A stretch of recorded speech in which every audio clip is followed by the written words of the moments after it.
It's fine. You wanna know what I think about the Blu-ray? Do you? Do you really? Fuck the Blu-ray, a beacon of hope, a shining light that pulled Duskvol out of the darkness. An umbrella of hope. Bad. You've heard the stories of how it was made. You've read the historical texts. But now, for the first time ever, you get to watch it on your screen. Discover the chaotic journey of the Bethan-Lusk Prototype. That prototype is gonna be mine.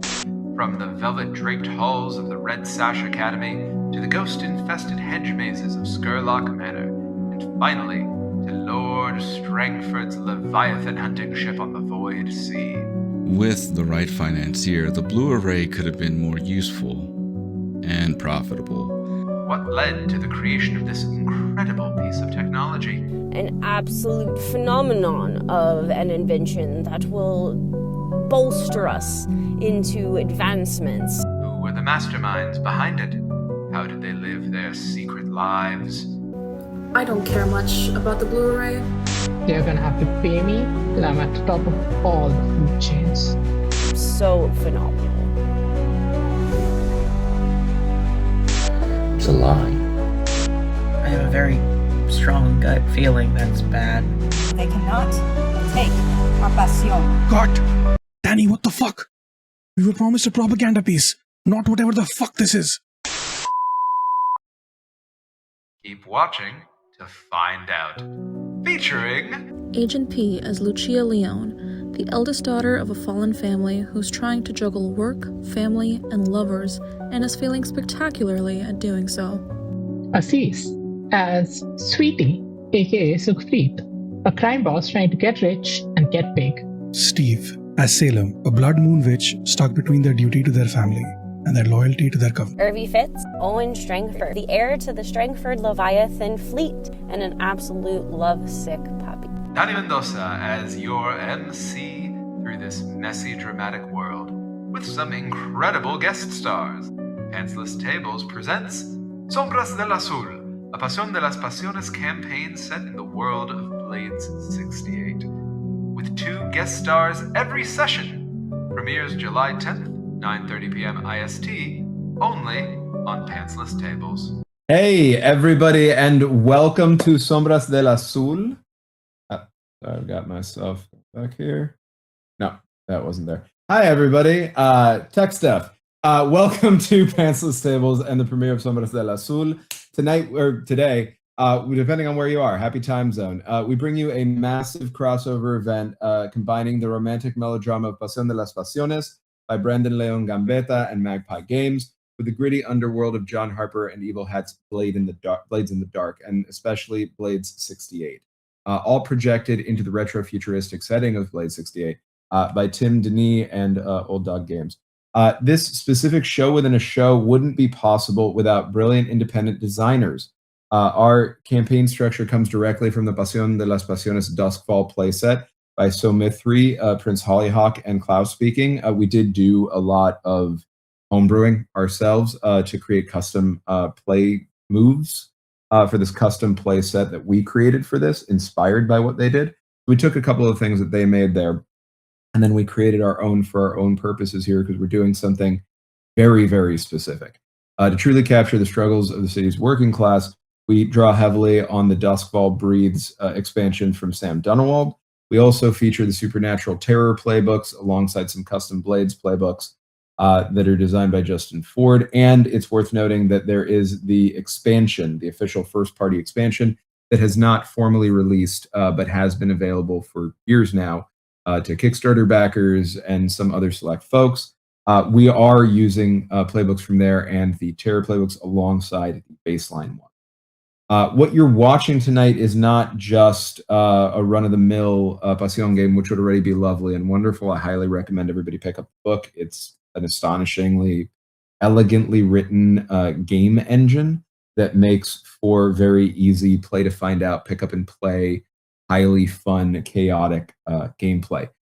Our actors in the telenovela that you are going to be watching today are actively rebelling against the script of their 968 AC network censors, drawing deep inspiration from Bertolt Brecht's Alienation Effect, Augusto Boal's Theater of the Oppressed, And in the game world, J Dragon's Expressionist Manifesto, our cast is going to be using Expressionist gameplay to shatter the fourth wall, push against state-sponsored propaganda, and expose the gritty, often anti-capitalist truth of the story, all while having messy, romantic fun playing Pasión de las Pasiones in a telenovela context. This is brought to the screen by these incredible people here who I would love to have introduce themselves. So we will go in order to my right. So we're going to go to you first, Agent P, then Aman, then Assis, then Steve, then Mike, then Urvy. Hello everyone, I'm Agent P, I use they them pronouns, and I am playing Lucia Léon, who, she, her pronouns, who is a private chef and daughter of a family that owns a catering company, who is trying to get her family back in good standing in society. Hello, I am Aman. I use he, they pronouns, and today I'll be playing for you Kabir Oberoi, who uses he, him pronouns, and who's an influencer, has a lot of followers. He's a singer, he is a novelist, he is a cook, he is a traveler, he is an all-round professional. So that's who you'll be meeting tonight. Hello, I am Assis. My pronouns are she and her, and I shall be playing Sukhpreet Kaur Ahluwalia, also known as Sweety, the gang leader of Sugar Rush. She is a trash mobster who's just trying to get some power and has a lot of repressed shit that she doesn't need to think about right now, and has a gang of loyal thugs who you shall meet. Love that.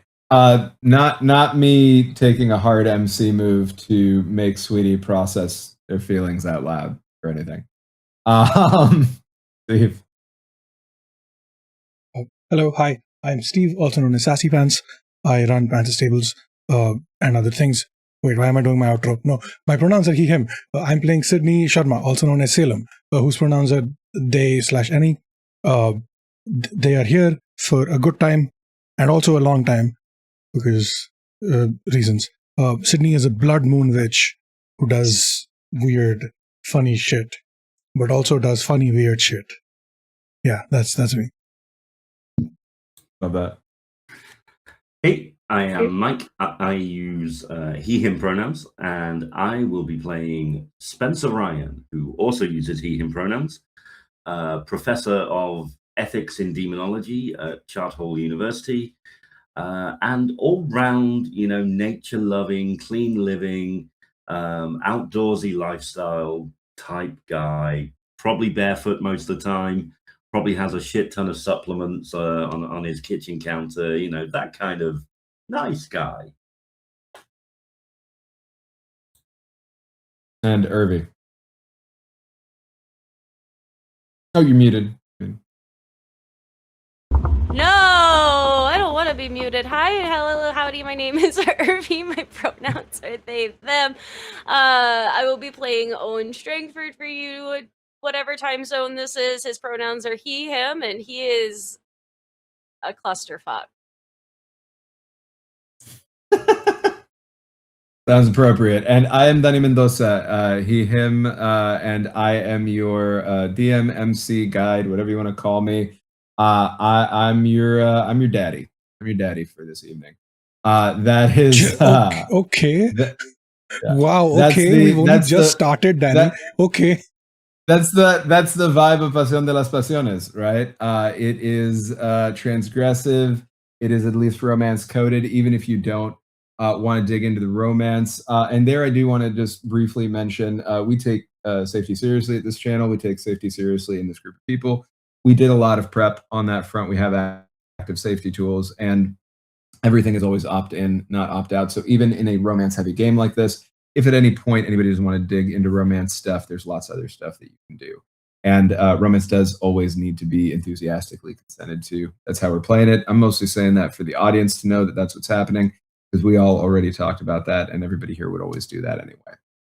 Now, on to the premiere. Citizens of 968 AC, Ministry of Stability proudly presents the prestige reboot of a beloved classic. We take you back exactly 100 years to 868 AC, to the velvet draped halls of the Red Sash Academy in Crowsfoot.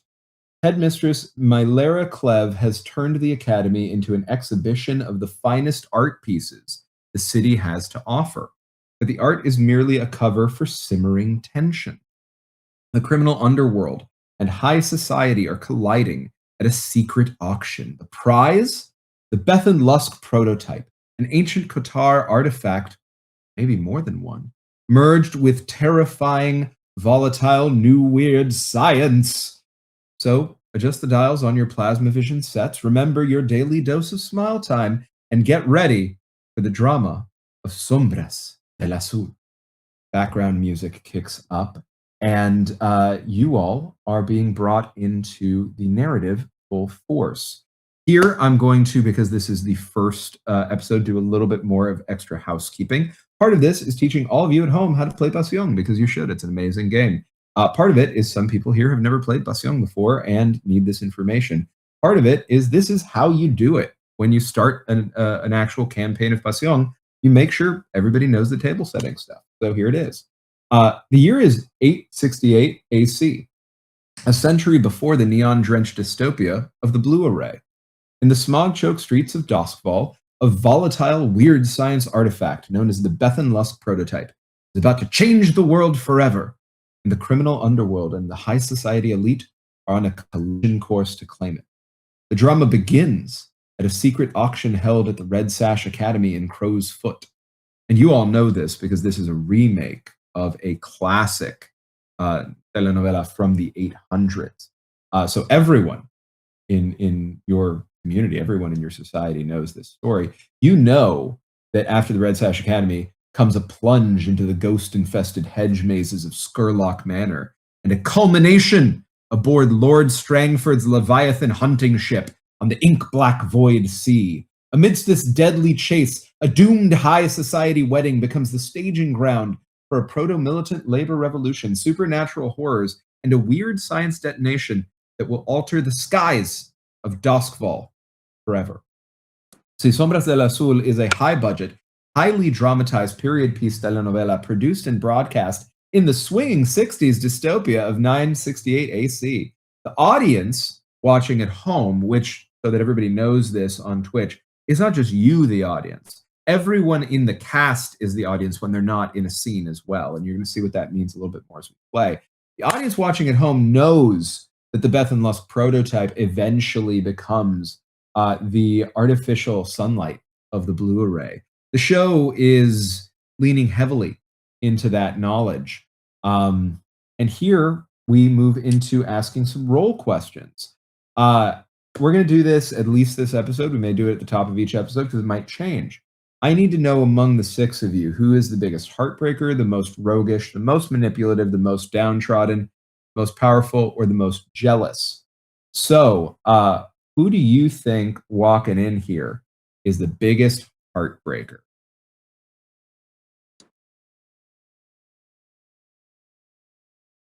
Well, I feel like it might be a tie between Lucia and Salem. I think it should be Lucia. I like it being Lucia because it leans into the playbook. Because Lucia, so for those not knowing, La Empleada has suitors as a part of the mechanics of the playbook. So I think as for the first episode, like walking in, Lucia's breaking hearts, right? Want you to think about you are entangled in a forbidden romance with someone from a rival Duskvol faction. Who is it, and what scandalous token of theirs do you carry? You can answer now or whenever you're ready. Just let me know if you need time, and I'll move to the next. Could it just be the auctioneer? It can be. It 1000% can be. It's anybody you want it to be. All right. So you're in a scandalous, and here is where I will let the audience know what I've mentioned to all of you, what you water grows. So you want interactions with the auctioneer. Once we get into gameplay, you can make that happen, and then I will take the blow. I will respond to you. I will play it as it lays. So it's the auctioneer. What scandalous token of theirs do you carry? I want to say they have like what they consider a lucky tchotchke that I pickpocketed because why not? I like that. What about most roguish? Who do you think is most roguish walking in? I have a vote, but I want to know what you all think.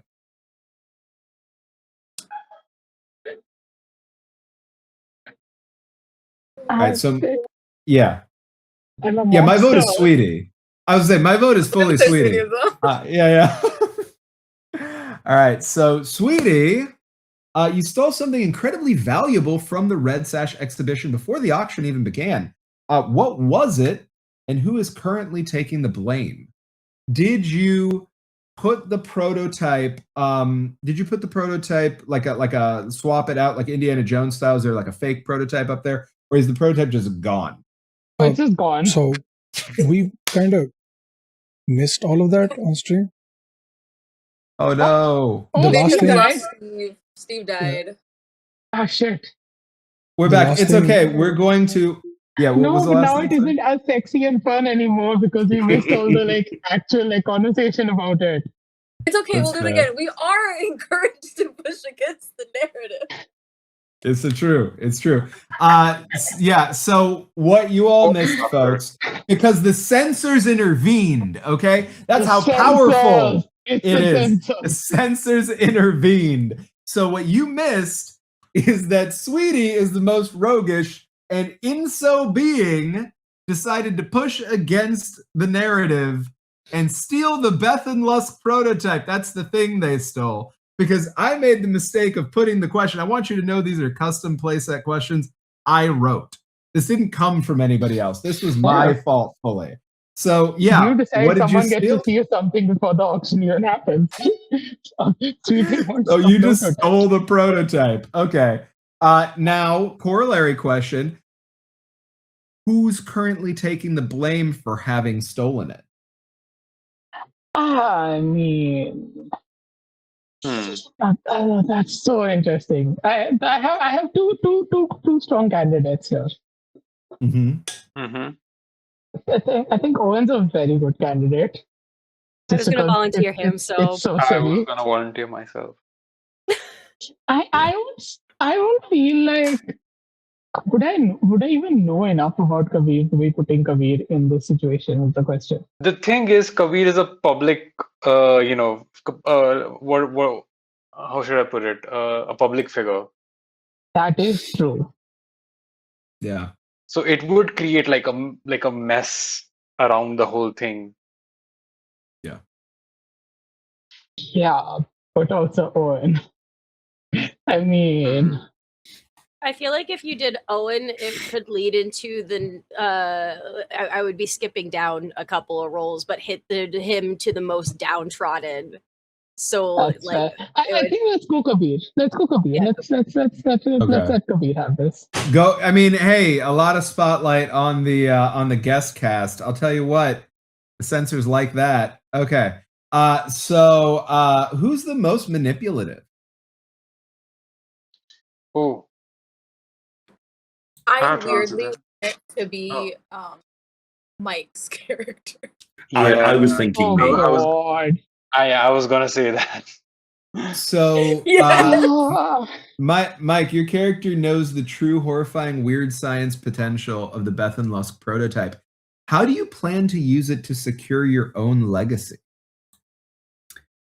So, I think Spencer thinks that, like, if he can reveal this dark secret in the right way, it will get him tenure at the university. So yeah, that seems like a good motivation.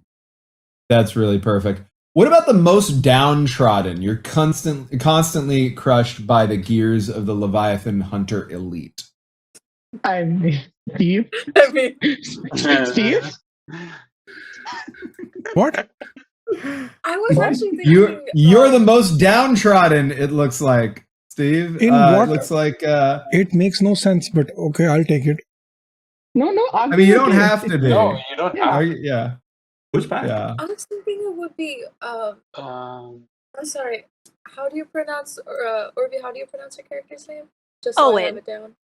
Owen. I thought it was Yeah. Owen. It's just it's a different spelling. It's a I Is it- just thought Owen would be like better suited for like most powerful because he's literally like. Although there is the subversion, right, of because of the subversion. connection. Yeah. So that's also workable. What do you think, Urvy? honestly, I was leaning towards Owen being the most downtrodden because Okay. in a Perfect. more of a his dad's probably leading some of this. The Leviathan hunters are probably an asshole to the kid of the lead of the fleet.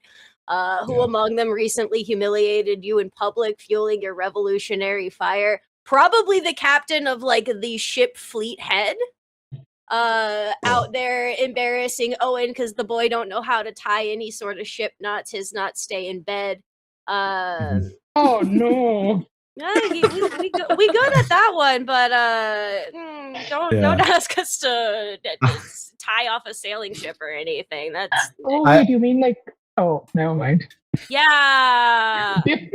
Even with the bed out, you have a different kind of knot. Different kind of knot. Different kind of knot. Different set of knots. Yeah, that's perfect.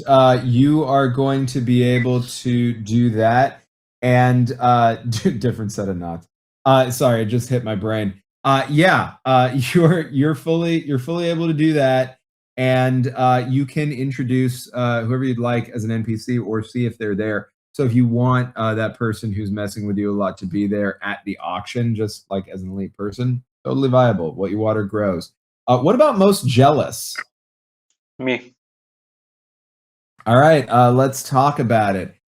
For most jealous, you're supposed to be the one presenting the artifact tonight. Who usurped your position, and how are you planning to ruin them in front of the elite? Okay, who usurped my position? Do I have to name a player or an NPC? Ideally, it's a player, but it can be whoever you'd like. The only reason it's ideally a player because then it's more goodies between all of you. Okay, I would say Mike's character. Okay, I like that. I'm not sure how it fits in. Like Mike, do you know how it fits in? Like, I would want to, you have usurped my position. That sounded. Okay.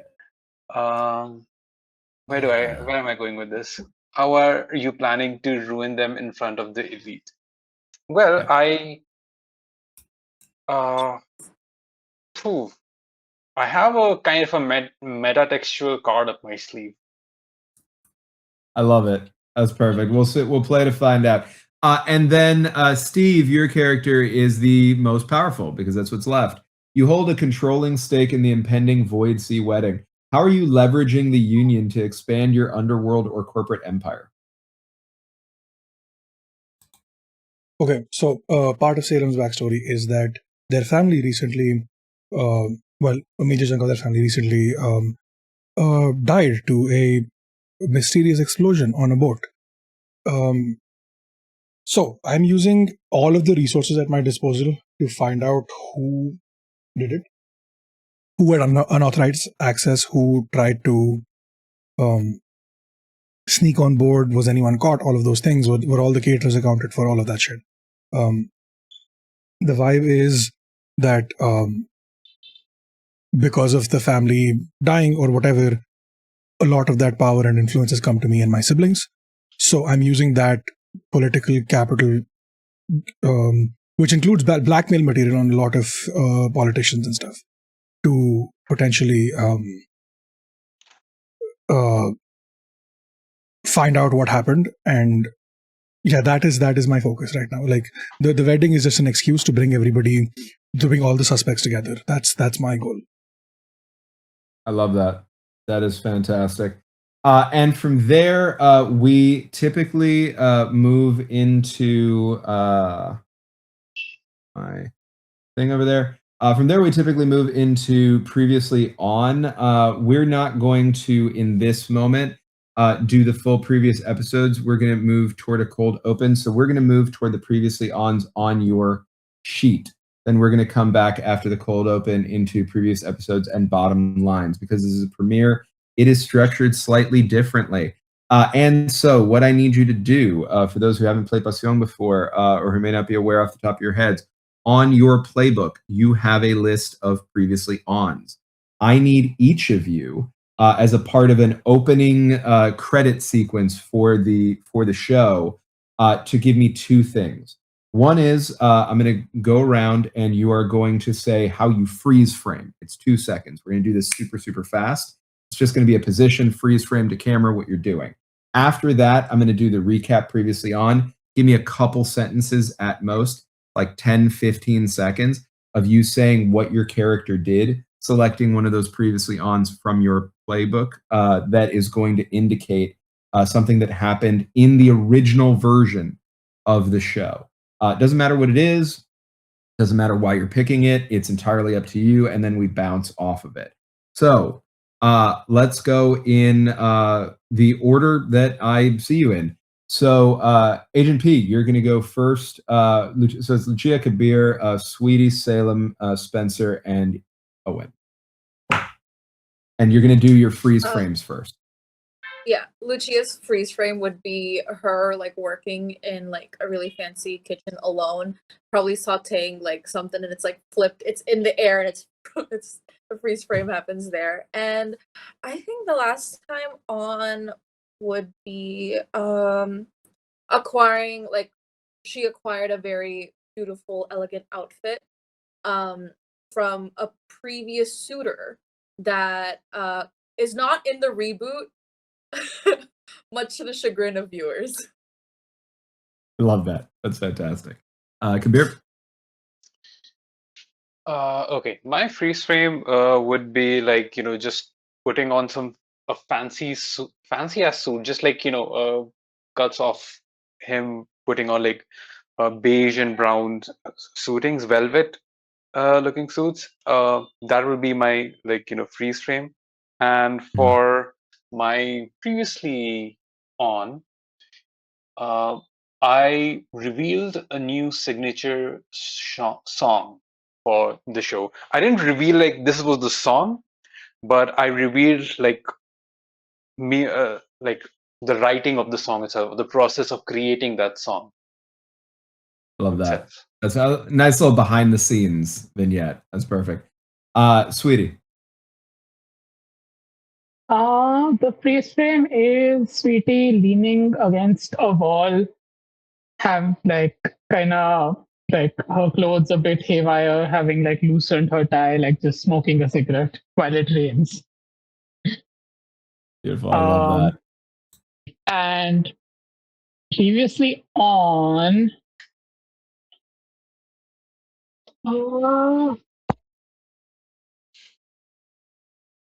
I think I lost my temper and hurt one of my associates. Okay. While planning some big moves, I would have had a big fight with my thugs, and let's see, which of them do I want to have hurt?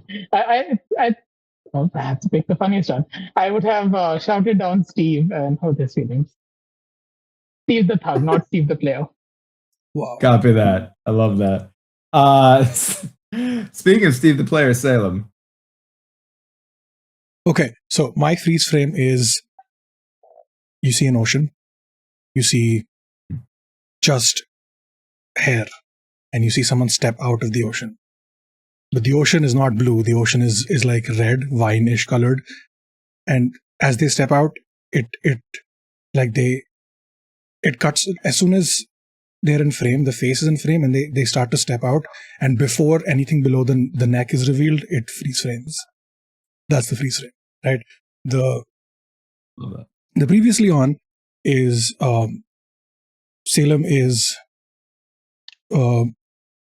in bed alone when the door is kicked open.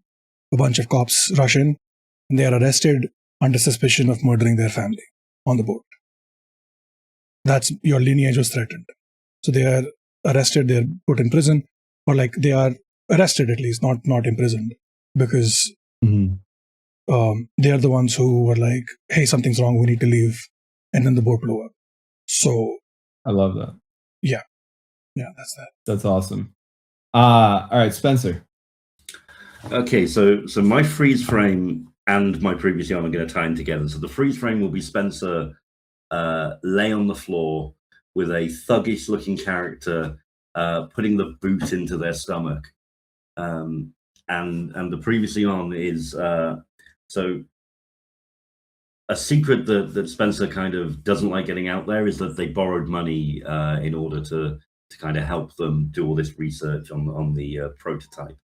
And they had missed a payment to Throckmorton, one of Sweety's henchmen, and had attempted to make up for it by kind of meeting them with the money and a small gift, and it wasn't well received.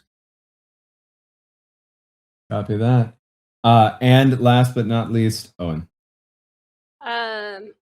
Our freeze frame will be of a dashing and handsome man amongst the elite, being rather sociable, networking, and we get the close up of like a dashing smile and a handshake. And the camera cuts into this handshake as we go to our last time on, where Owen is finding a piece of evidence of a major corporate crime. I'm imagining this as some sort of like inventory or like piece of bookkeeping that hadn't quite gotten shredded away that might lead to explosives of some sort or the like.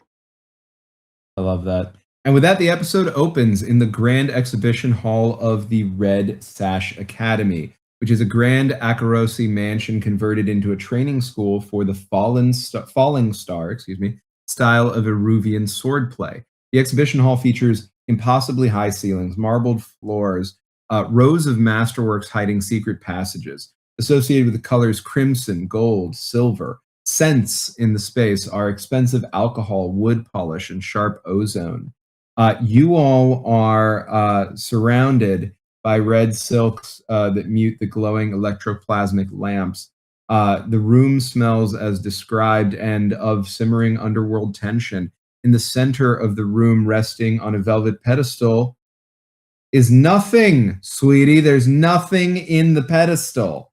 There's absolutely nothing on that pedestal in the middle.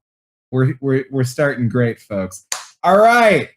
Aman, our talento. The cameras are heavily focused on you right now. How do you make your grand entrance? I am going to add like at the end of one wall, just two like really beautiful red curtains. And immediately from the camera focuses on the empty pedestal and then just shifts focus to behind behind the pedestal on the curtain itself, and it splits apart and the camera zooms in dramatically to a very like chiseled face, a hair slicked back, long hair slicked back, wearing a reddish brown velvet coat, looking extremely angry, and he dramatically points a finger. You accuse! And the camera for a second will pan to Spencer's face, and cuts back to my face as it slowly zooms out and I walk towards the pedestal and belt out a song while keeping the eye contact with Spencer and holding what looks like a small pistol. जीना यहाँ मरना यहाँ इसके सिवा जाना कहाँ जी चाहे जब हमको आवाज दो हम हैं वहीं हम थे जहाँ अपने यही. And he raises the pistol towards Spencer. Apne yahi dono jahan. The camera shifts focus to the pistol itself as you see Kabir's face contort in anger, tears rolling down his eyes from his cheek, red eyes. Iske sera jana kahan. And before you see a cutaway to the trigger, the zoom, the extreme close up of the trigger as the finger is about to press it.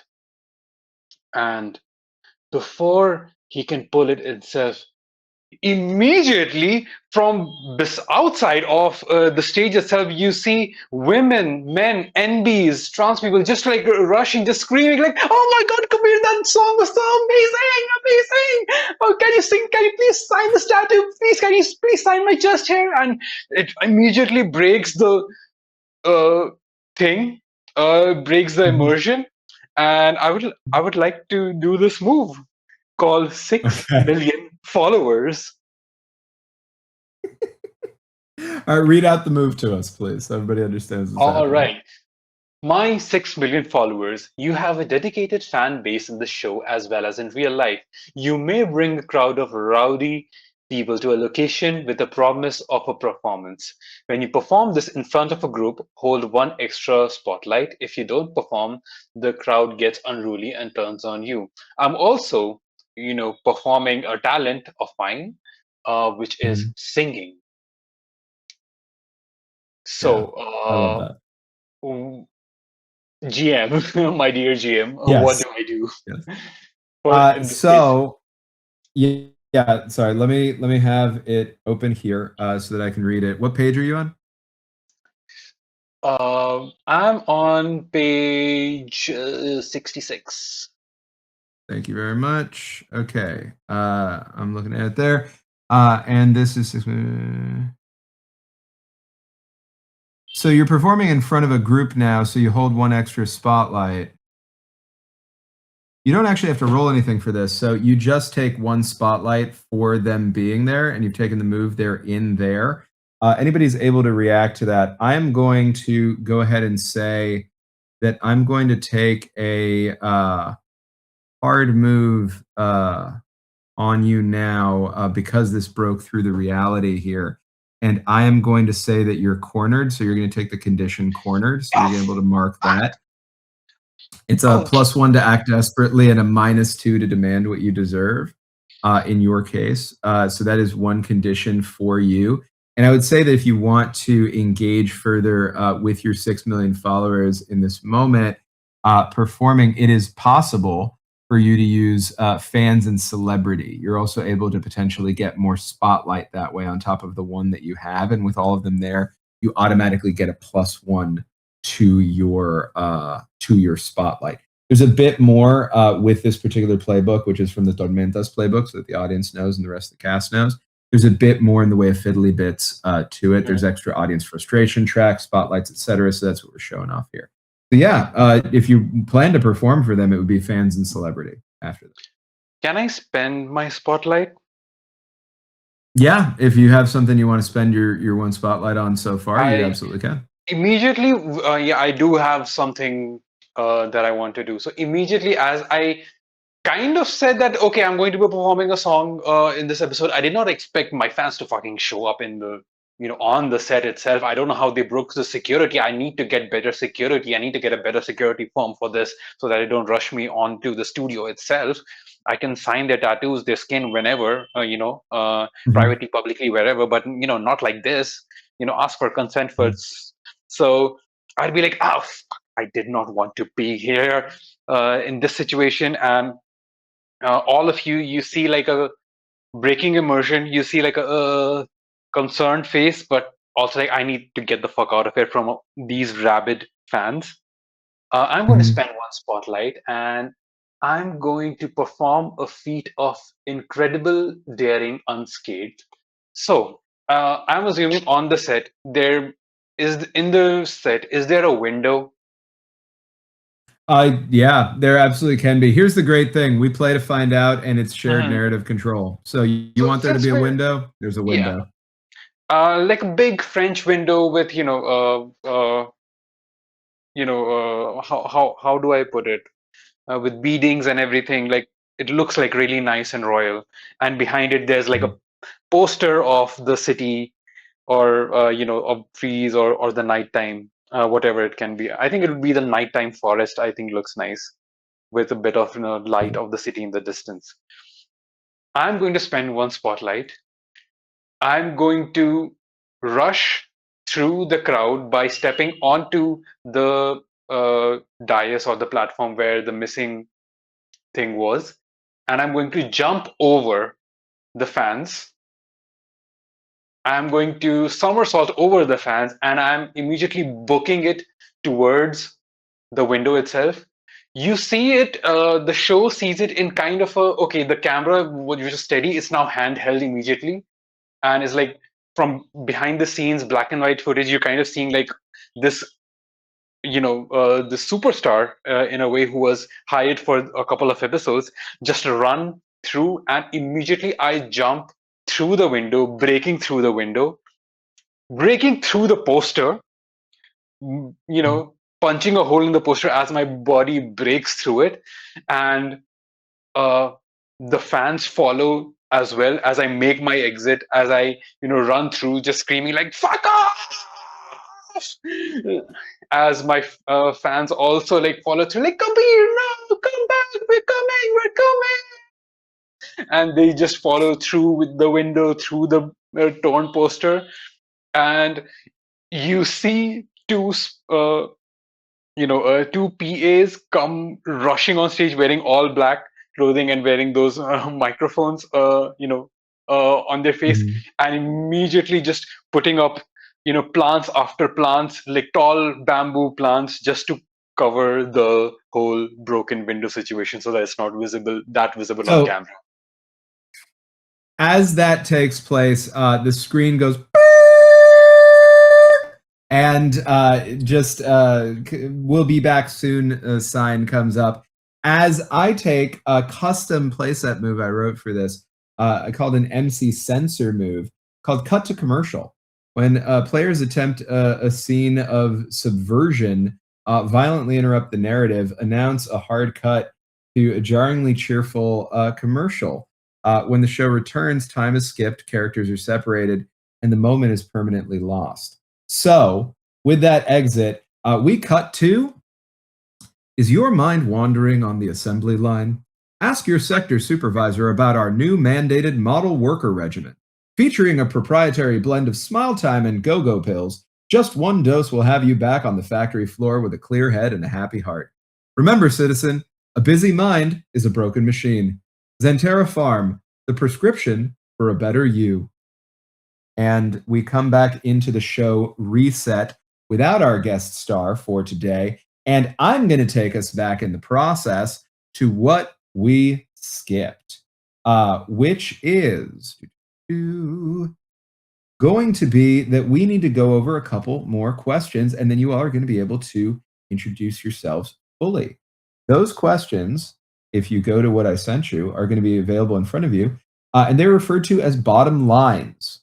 So among those of you left here who are still in this episode, who has the strongest historical or legal claim to the Bethan-Lusk Prototype?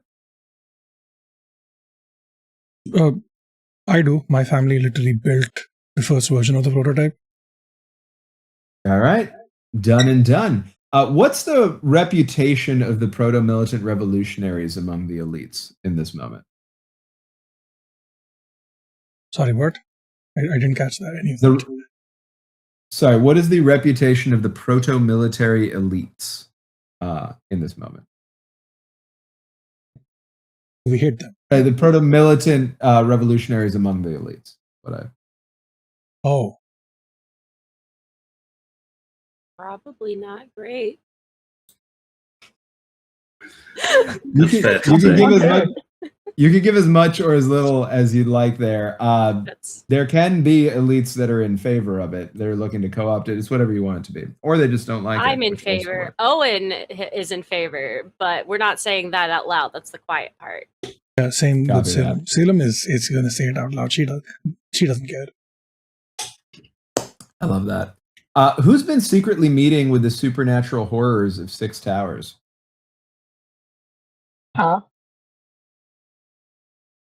Sweety? Is it Sweety? I've forgotten what Six Towers is. Don't worry about it. Are you meeting with them? Yes. Yeah, that's how we like it. You just leap.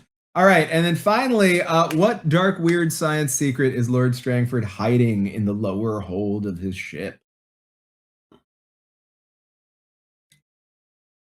He's found a way to breed Leviathans. Love that. Done and done. Now, in order to bring us back into the reset introduction of the pilot of this prestige program that absolutely had nothing go wrong with it at all, I'm going to ask each of you to paint the scene as you enter. So your conduit for entering is going to be as follows. One of you is going to volunteer as tribute, or I will pick you. And if I pick you, I'm going to take a hard move as I do it.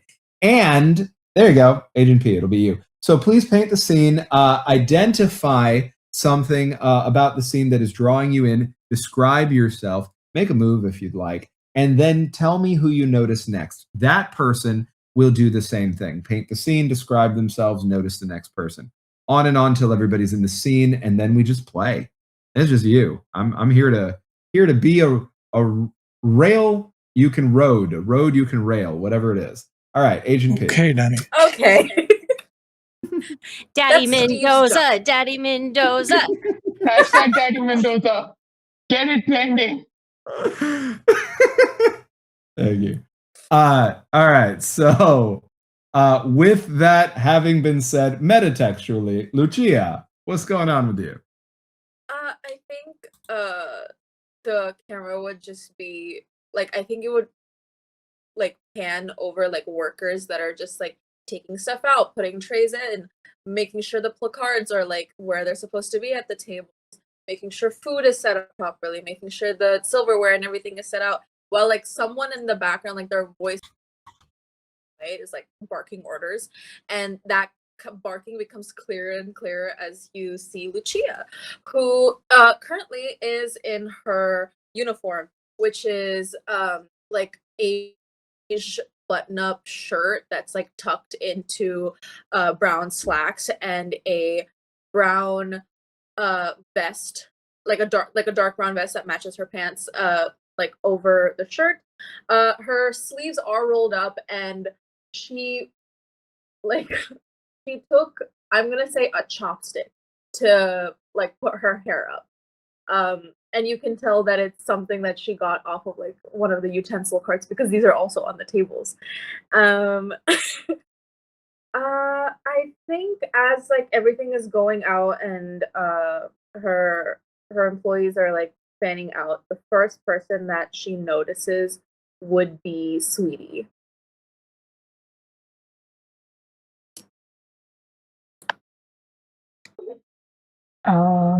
Okay.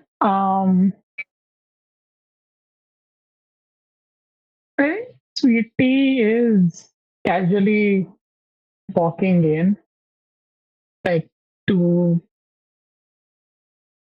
I would assume like a more like central hall type of area. It's like somewhere you would be able to see from the kitchen, right? So yeah, she's walking in.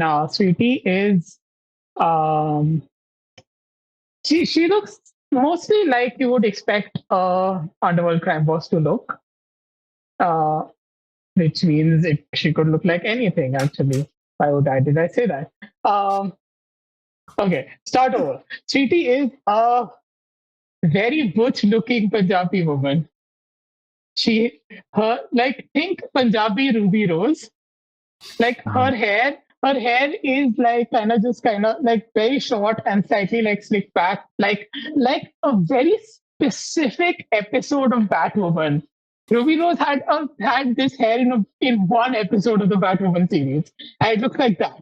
And it's not quite a mullet at the back, but it's getting there.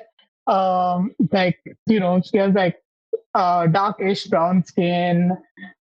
She is wearing a very fancy, like I would assume, like what's a fancy shirt material?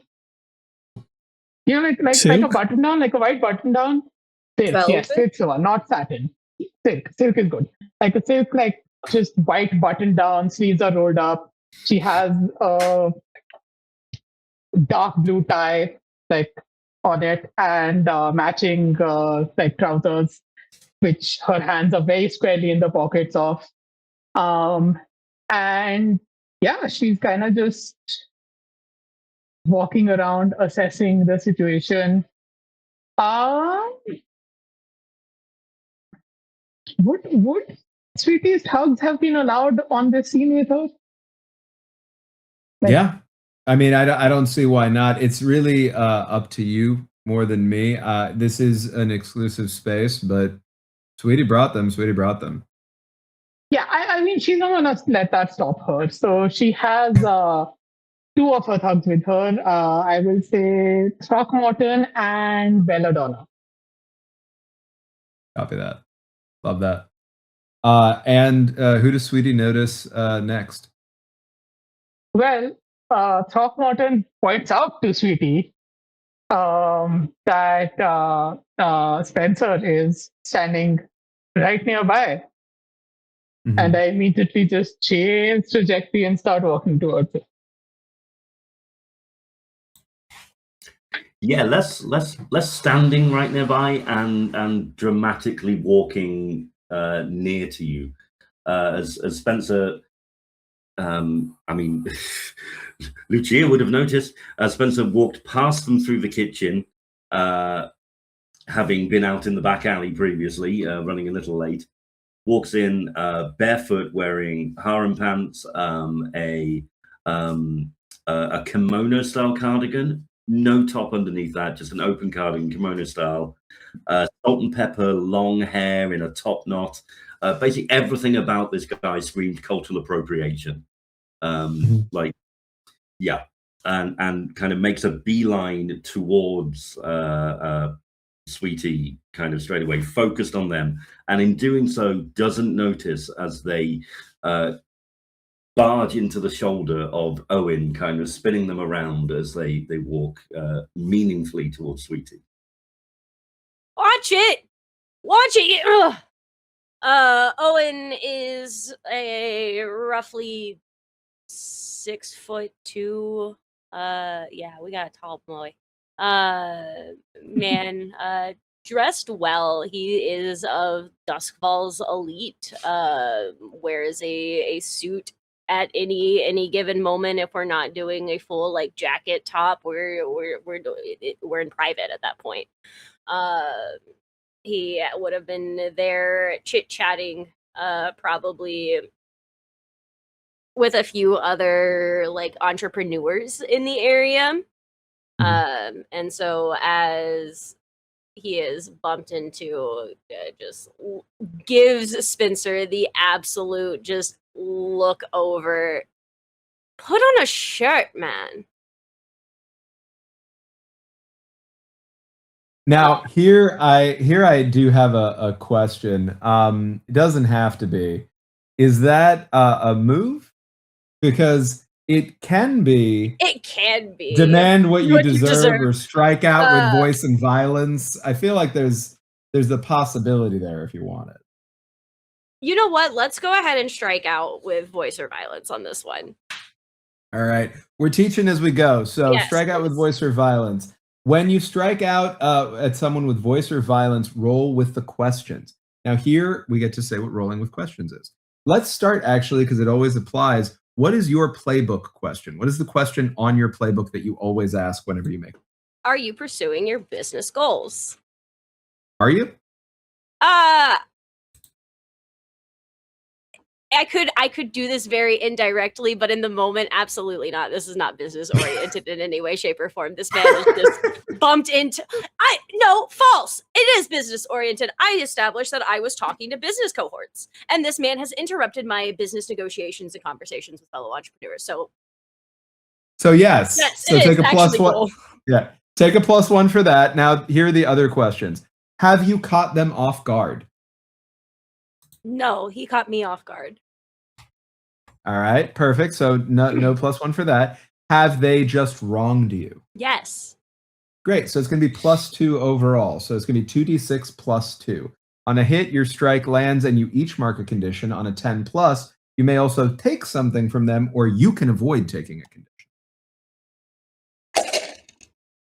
That's an 11. All with right. the +2. So do you want to avoid taking a condition, or do you want to steal something from them? I want to avoid taking a condition. Great, then you don't have to take a condition. Mike, you're doing one of the Tormentas playbooks, right? So why don't you tell us what your 4 condition options are? So my condition options are condemning, which gives me +1 to accuse someone of lying, -2 to manipulate a superior. Cornered, which is +1 to act desperately and -2 to demand what you deserve. Engrossed, which feels kind of fitting at the moment. +1 something, -2 to express your love. Or vicious, +1 to strike out and -2 to process your feelings. Engrossing vibed with you in the moment. Are you good with engrossing, Urvy? Yeah, I mean, if Urvy's fine with that, I feel like it fits in the in the narrative. I feel like I know what the word means, but can you just repeat it one more time, because the captions went really fast for me. Engrossed. Okay, thank you. Cool. Yeah. Cool. Okay. You're able to take a move back if you want. You don't have to. No, I feel like they are like they don't even acknowledge it, but kind of so like they kind of feel like something stung them verbally, but they just keep on going. So yeah, no retaliation at this point. Okay. Perfect. Who gets noticed next? I guess as Owen, the bump in happens and we turn back around, he would notice Salem.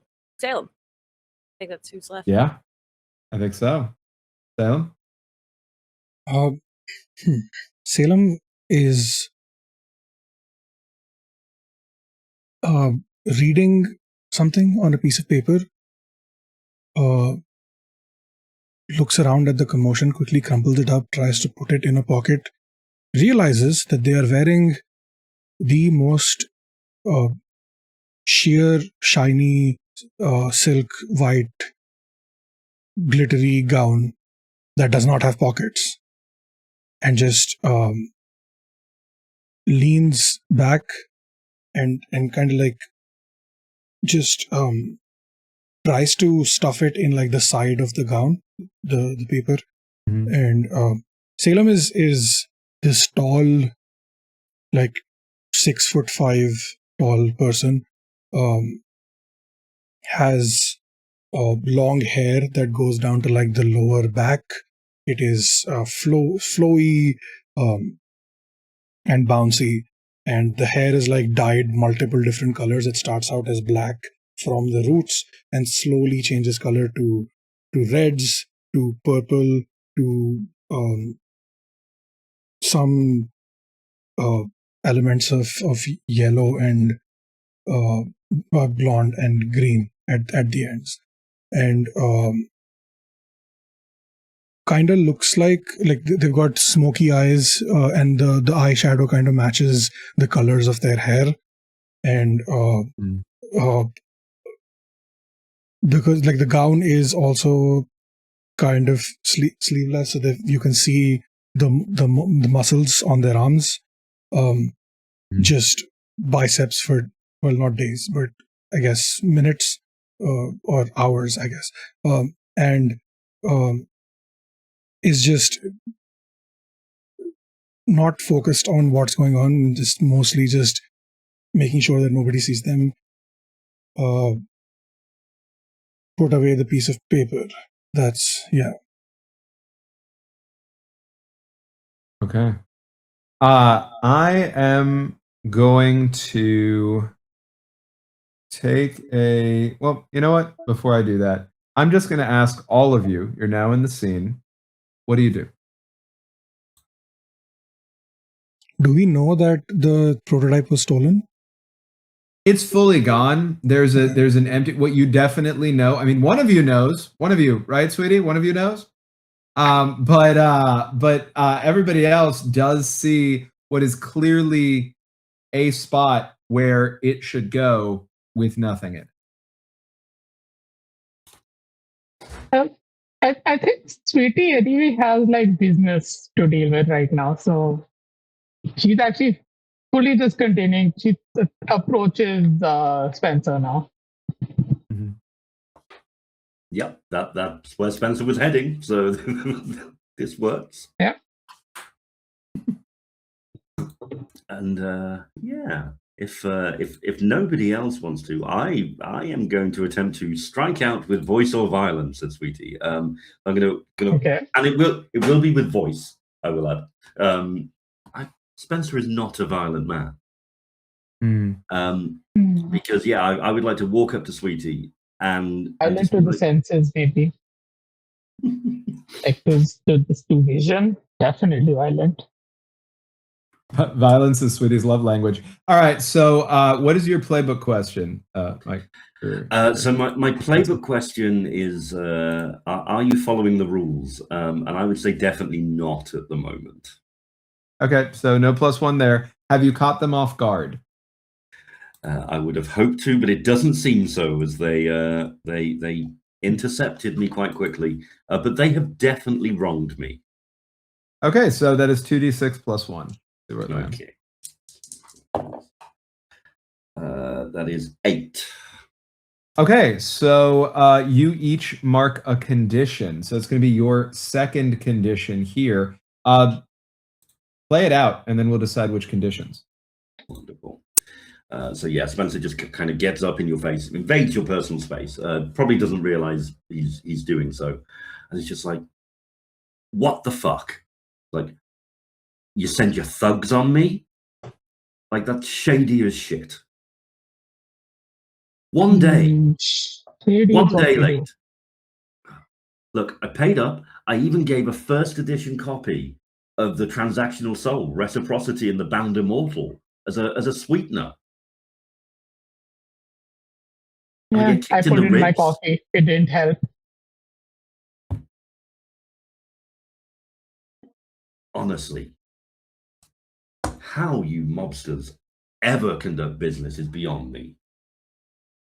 Let's not throw around the M word. I'm merely a transactional business concerned businessman. Yeah. All right. So from what I'm hearing so far, your options on your end, Assis, for Sweety, because you have to take a condition off of this, is raging, reactive, or righteous. I just don't think lustful really fits for this. So are you? Funny. Yeah. I mean, it can be. If you tell me how does this land with Sweety in a way that aligns with one of these conditions? I think definitely reactive or righteous is where I'm at right now. Are you planning on taking a move back? I'm just trying to think. Wait, because Spencer has paid the money now, right? Yeah. And taking a kicking in the ribs for it as well. So. And Spencer, even though you came up, I think you're cornered. I think that's the one for this. Yeah, that fits. I think I will get. Can I strike out with voice of violence back? You absolutely can. You can also demand what you deserve. You can do any act that, like, any move that you want. I do like the combo of being righteous and also demanding what I deserve. I like that too. So that everybody knows, righteous, so go ahead and mark righteous, gives a +1 to demand what you deserve and a -2 to manipulate a superior. So you just took righteous. Demand what you deserve, since we're teaching the game. when you demand what you deserve, roll with the questions. First, what's your playbook question as El Jefe? My favorite question is, are you taking control of this situation? And I would say I definitely am. Yeah, so it's a +1 there. Are you offering something of value in return? Absolutely not. Great. Do they love you in this moment? Right? No. Okay. So that's a +2, even though that's a no to the second one because you got a +1 from the condition. So 2d6 +2. On a hit, the target of your demand chooses one. On a 10+, remove one of their options. That is an 8. Okay, so you are going to, it didn't target an NPC, so I don't choose. Mike, you're going to choose one of the following. Either your I need character to make my concedes. demand first, I guess. Oh, sure, yes, please do. Yeah. I'll be like, we let you get away easy for being late. You are going to tell people not to get late, not to mess with us. Or else, believe me, you're going to get more than a kick in the ribs. All right. In response to that, these are your options. Like, you concede to Sweety and you can clear a condition. You refuse and escalate and you mark a condition, or you run away and Sweety takes something from you. I mean, conceding isn't an option. Not in Spencer's mind. So it's between the other two. And actually, no. I'm going to refuse. And escalate and mark a condition. What are your 2 remaining conditions? My 2 remaining conditions are vicious and condemning. I could buy either, so dealer's choice. What are you thinking? I think I'm gonna go with condemning. And I'm just gonna kind of, you don't get to be the moral arbiter of what I can and can't do, and you don't get to decide who I tell what. So no, nobody is going to know about this. But I'll just make sure your next payment's on time. That's the arrangement we have. That's the arrangement we'll keep. Is that a demand what you deserve back? Is that something else? Is it not a move? Not a move, no. It's just a standing up for myself in the moment. I've centered my key and everything's good, Love it. Yeah, everything's good. You just have 3 conditions. Yeah. What's the worst that could happen with that, Danny? It's a good question. What a strange hill to die on for someone who can't even climb to the top of it. किसी की और काम नहीं हैगा? Forget it. Sure. Pay us back next time, one time. The word will spread itself. And I will just turn 180, just fully just turn on my heel and just do a little hand gesture to my back just to indicate to Throckmorton to give a nice menacing glare at Spencer when he gets the time. Nice. I love that. We move spotlight to whoever else in the scene. What is everybody else doing?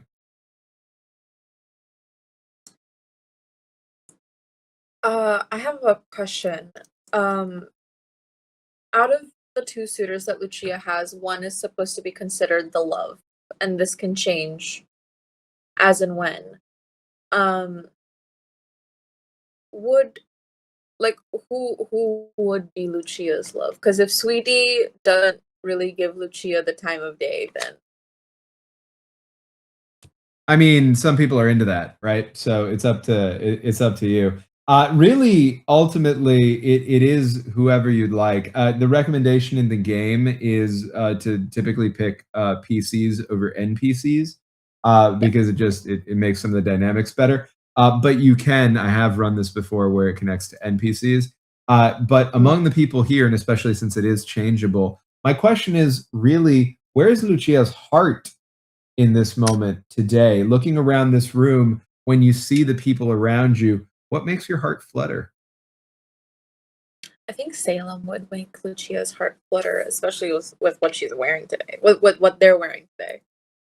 I love that. So yeah, I think Salem is a great call. And here, since we're teaching the game, you don't have to do any of this stuff, but I will say express your love passionately is a base move, right? So is process your feelings out loud. So you're welcome to do whatever you'd like.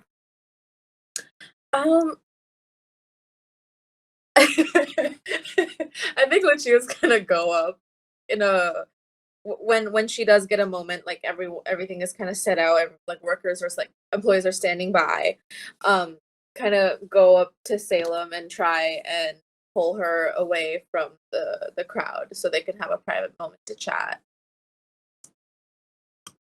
And would Salem say anything or like resist? Oh, hi. Sorry. It's been a day. Are you okay? I'm fine. Work, so busy helps. Yeah, the food's been Not great. So dwell on things. You look really good today. I mean, you look good every day. I like your dress. oh, thanks. This is a really cool material, and I actually have some left over. So if you want, I can talk to my tailors and have a dress made for you. There's enough. I just look you up and down. Probably more than enough to fit you. So we could get you, and it can be dyed in any color. So if you want like a different, like a green or a purple or even a red, it could work. Are you calling me short? I mean, you are short, so Okay. Okay. Fair. there's nothing wrong with Hey, being short. Being short Salem. is cute. So Hey, okay, I was gonna ask. Hey Salem, is that strike out with voice or violence, or express your love passionately, or process your feelings out loud? I mean, what was the tone here? What are we going for? I think it was very much just matter of fact conversation. I don't think Salem is trying to like put them down or anything. They're just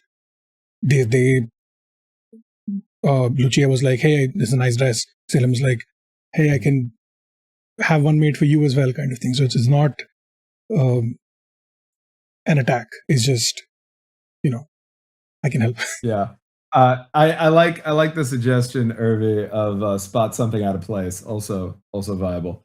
Under the circumstances. Yeah. Lucia would like continue and attempt to express her love passionately. Let's do it. All right. When you express your love passionately, roll with questions. First, let's start with your playbook question. What's your playbook question? Are you in over your head? Probably. Are you? Yeah, that's Literally. +1. All right. Yeah. Hey. More short jokes. All right. Are you dressed to impress? It depends.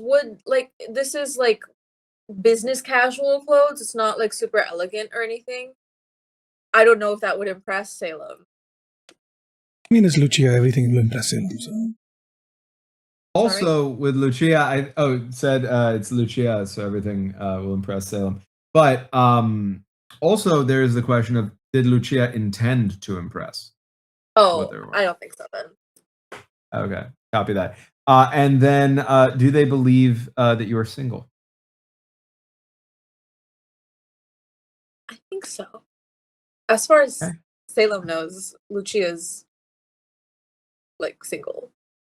That's a super straightforward answer that doesn't imply anything at all. Not right? tied down is how Lucia would like internally put it. Situationship, 868 style. All right, so +2, so it's gonna be 2d6 +2. On a hit, your target gives himself to you or reveals a secret they probably shouldn't. And a 10+, they also tell you whether they love you or not and who else they love. 7 + 2 is a 9. Okay, so Salem, you give yourself to Lucia, or you reveal a secret you probably shouldn't.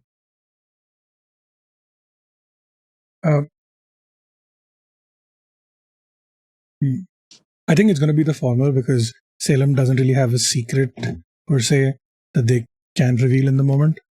So, Okay. yeah,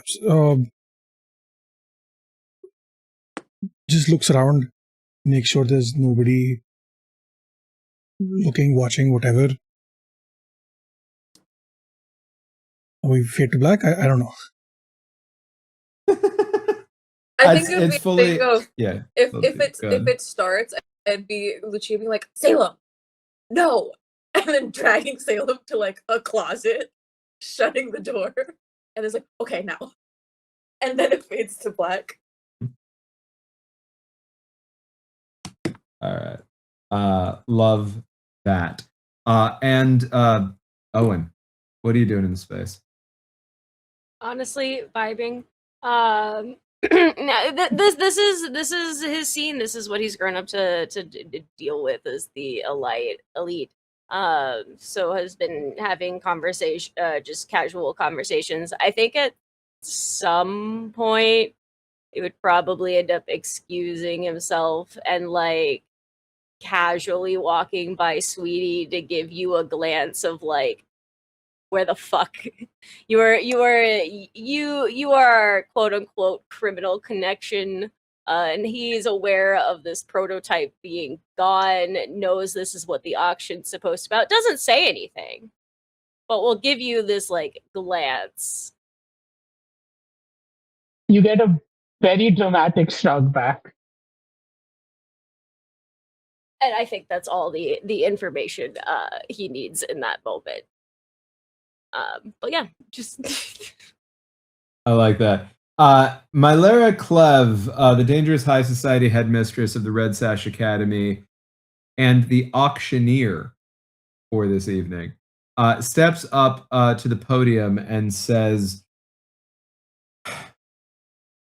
I have information to share with all of you I don't think you are going to be surprised by. Looking over at the empty pedestal, says, the Bethan-Lusk Prototype is invisible.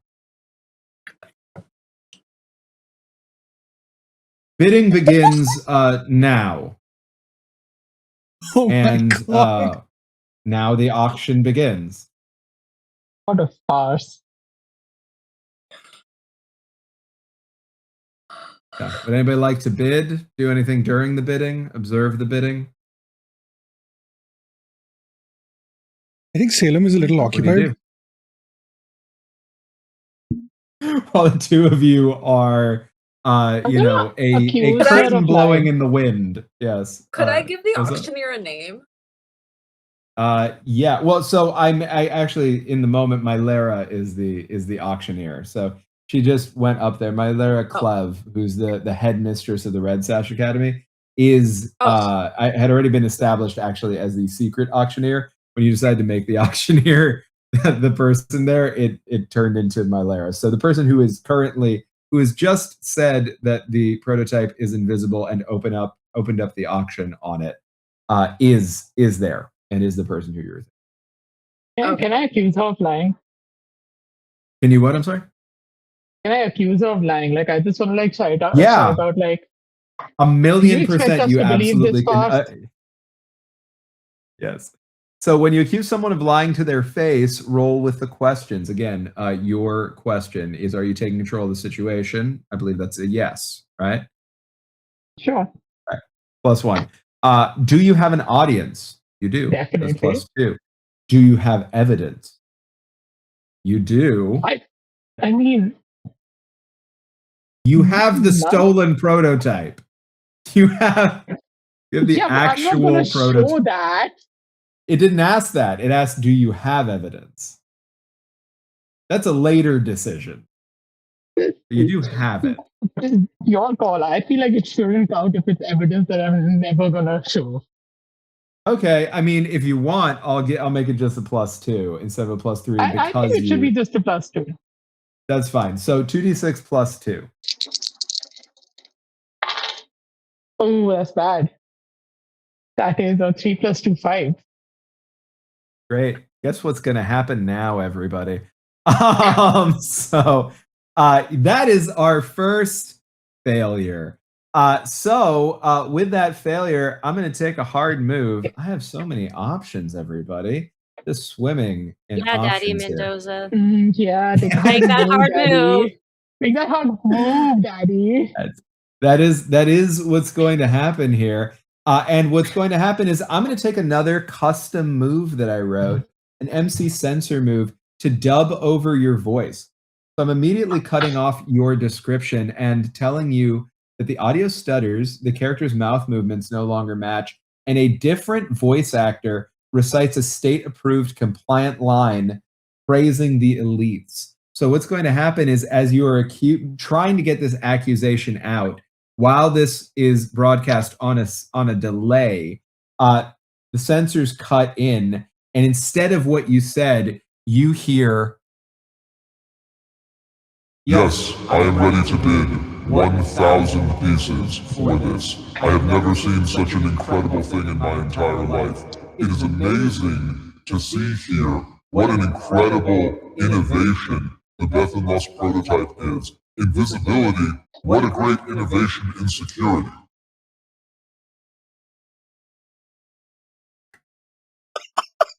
Holy shit. Hi, hello, what the fuck? That's so good, Danny. That's so good. Thank you. That just happened. I'm also going to give you a condition because it is Daddy Mendoza Day apparently. So this is going to be I'm going to say raging. I think you're mad that you just got. So raging is +1 to strike out, so that's exciting, and -2 to spot something. A little harder for you to see stuff.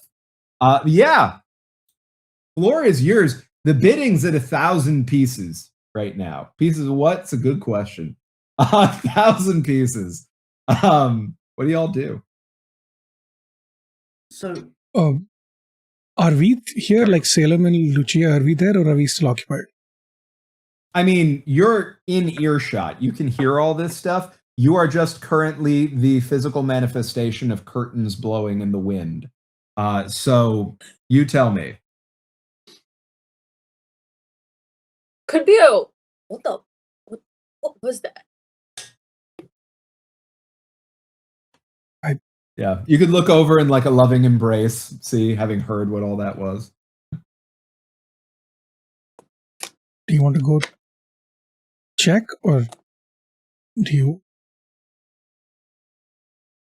I think I might need to go check. Yeah, fuck, okay. Check. Call me. Not if you call me first. Feel like I'm going to take a hard move for that awkward reaction. I'm going to make you process your feelings out loud. So when you process your feelings out loud, Salem, the call me was fine. It's not if I call you first. I feel like I have to punish that. It was not if you call me first. Sorry, not if you call me first. Yeah. Same deal.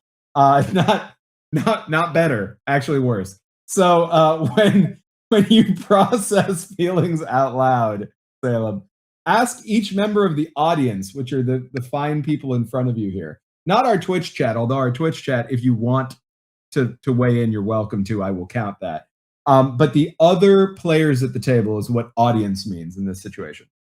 Ask the audience if they're rooting for you. So not Agent P in this situation. Although if you want to, I'll allow it. But theoretically, everybody who's not in the scene for teaching the game. Each one who's rooting for you gives you a +1 or a +0 if they're not rooting for you. Max of +3, and then you roll. So are y'all rooting for Salem in this moment? I mean, the awkward flirting appeals to my Britishness, so yeah, I'm rooting for them. Beautiful. It's a +1. Awkward flirting appeals to my lesbianness and autismness, so yes. Love it. +2, Urvy? Fuck yeah! +3. Look, you got the whole audience on your side, Salem. It's really exciting. So, yeah, roll 2d6 +3, and let's see where this lands.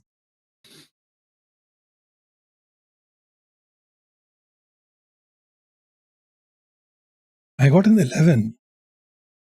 Hey! All right. On a hit, you choose one. You take +1 ongoing while following up on this information. The audience reveals a crucial event going on outside of view. The audience tells you how you might find love with a partner of their choosing, or the audience tells you how to get blank to blank. And on a 10 plus, set the scene where you follow that information immediately, which you got an 11. So this is what happens. You pick one of those three options. Audience members, you answer that, not me. And then Salem, you have narrative control to set the scene that allows you to follow up on that immediately. Okay, so here's what happens, right? Lucia leaves the closet and Salem just leans backwards and sighs and just hits the back of their head against the closet wall. Stupid, absolutely fucking stupid. That was so stupid. Who says not if you call me first? What the fuck kind of absolute ass bullshit fucking moron. And while this is happening, I would like the audience to reveal something that's happening outside of the scene. I think that's the thing that fits most. Beautiful. So, audience, what's happening outside of the scene?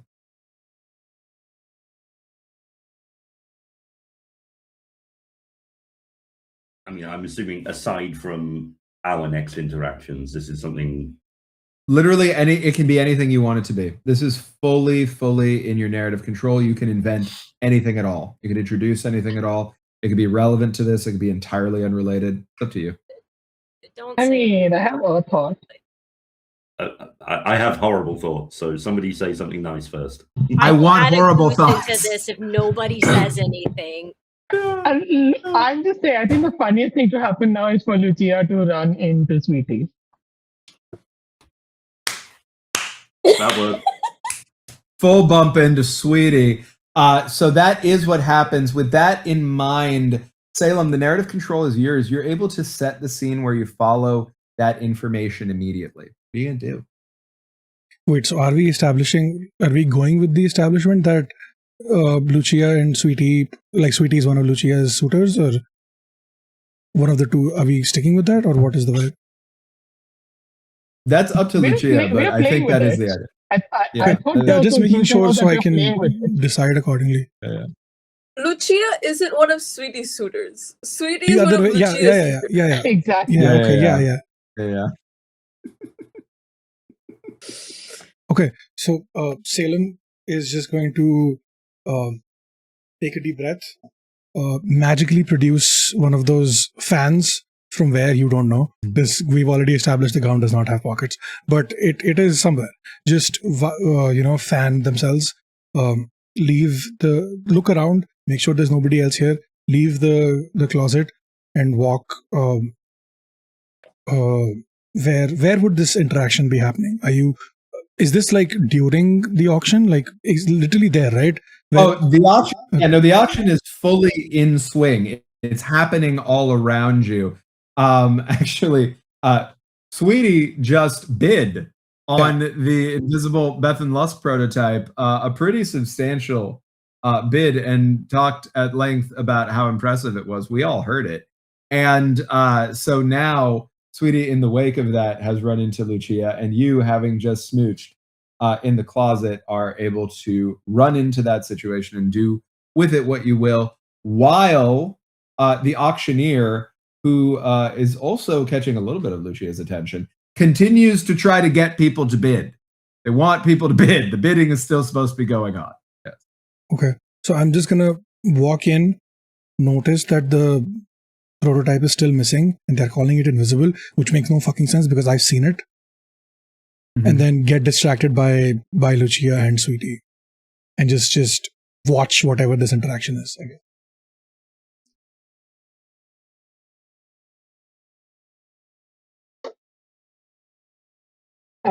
Sweety will just nod and be like, "Miss Léon." Hi. I hope the meal prep I did this week was to your liking. Yes, you do. You do make good food.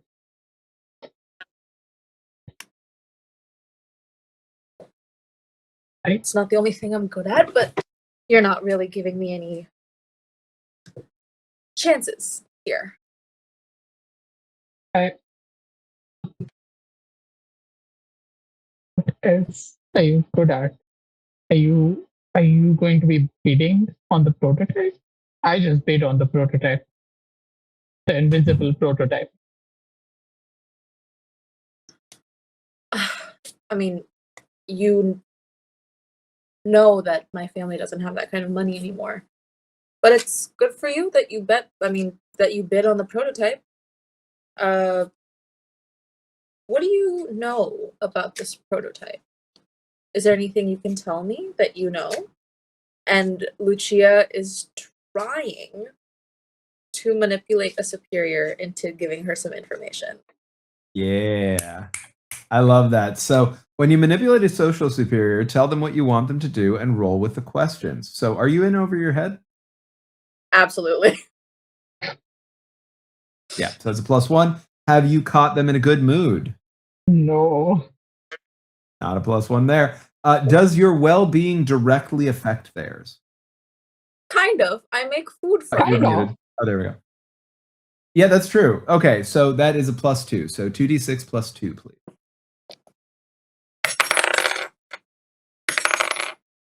Oh my god, 7 again. 9. It's a total 9. Okay, so on a hit, they give into your wiles and agree to do it. On a 7 to 9, they need a bit more convincing. You choose. Humble or abase yourself and mark a condition, or give them something they want first. And then they still have to give into your wiles and agree to do it. I think I'm gonna mark a condition. Ooh, I love that. So let's take a look. Are you going to be cagey, hopeless, introspective, or lovelorn? What do you think fits most in this moment? Hopeless makes the most sense. I agree, which gives you a +1 to spot something and a -2 to accuse someone of lying. You are now hopeless. And at the level of the fiction, I would love for you to embody this humbling and abasing of yourself that leads you to feel hopeless, that then convinces you, Sweety, to give into their wiles and agree to do what is being asked. And then you do that, and then we keep going. I think Lucia would physically make herself smaller, punch her shoulders in, kind of posture down, tuck like the hair that has come askew like behind an ear and say, I have been trying my best to help my family get back to where they once were, and it's been an uphill battle. Just getting into this room was good for us, for me, the business, the family, and I can't mess it up. My family expects me to bring something that would help them back. And you have everything. You have people who work for you, people who will do things without question. I'm just asking for a little bit of your power. Knowledge-wise. I can assure you, I do not have everything yet. But you're correct, you do. You are very good at things other than cooking. You're very good at making someone want to trust you and talk to you. Fine. I already have the prototype.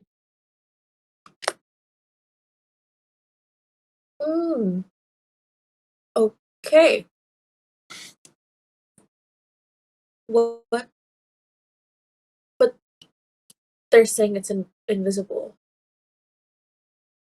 Yes, they are.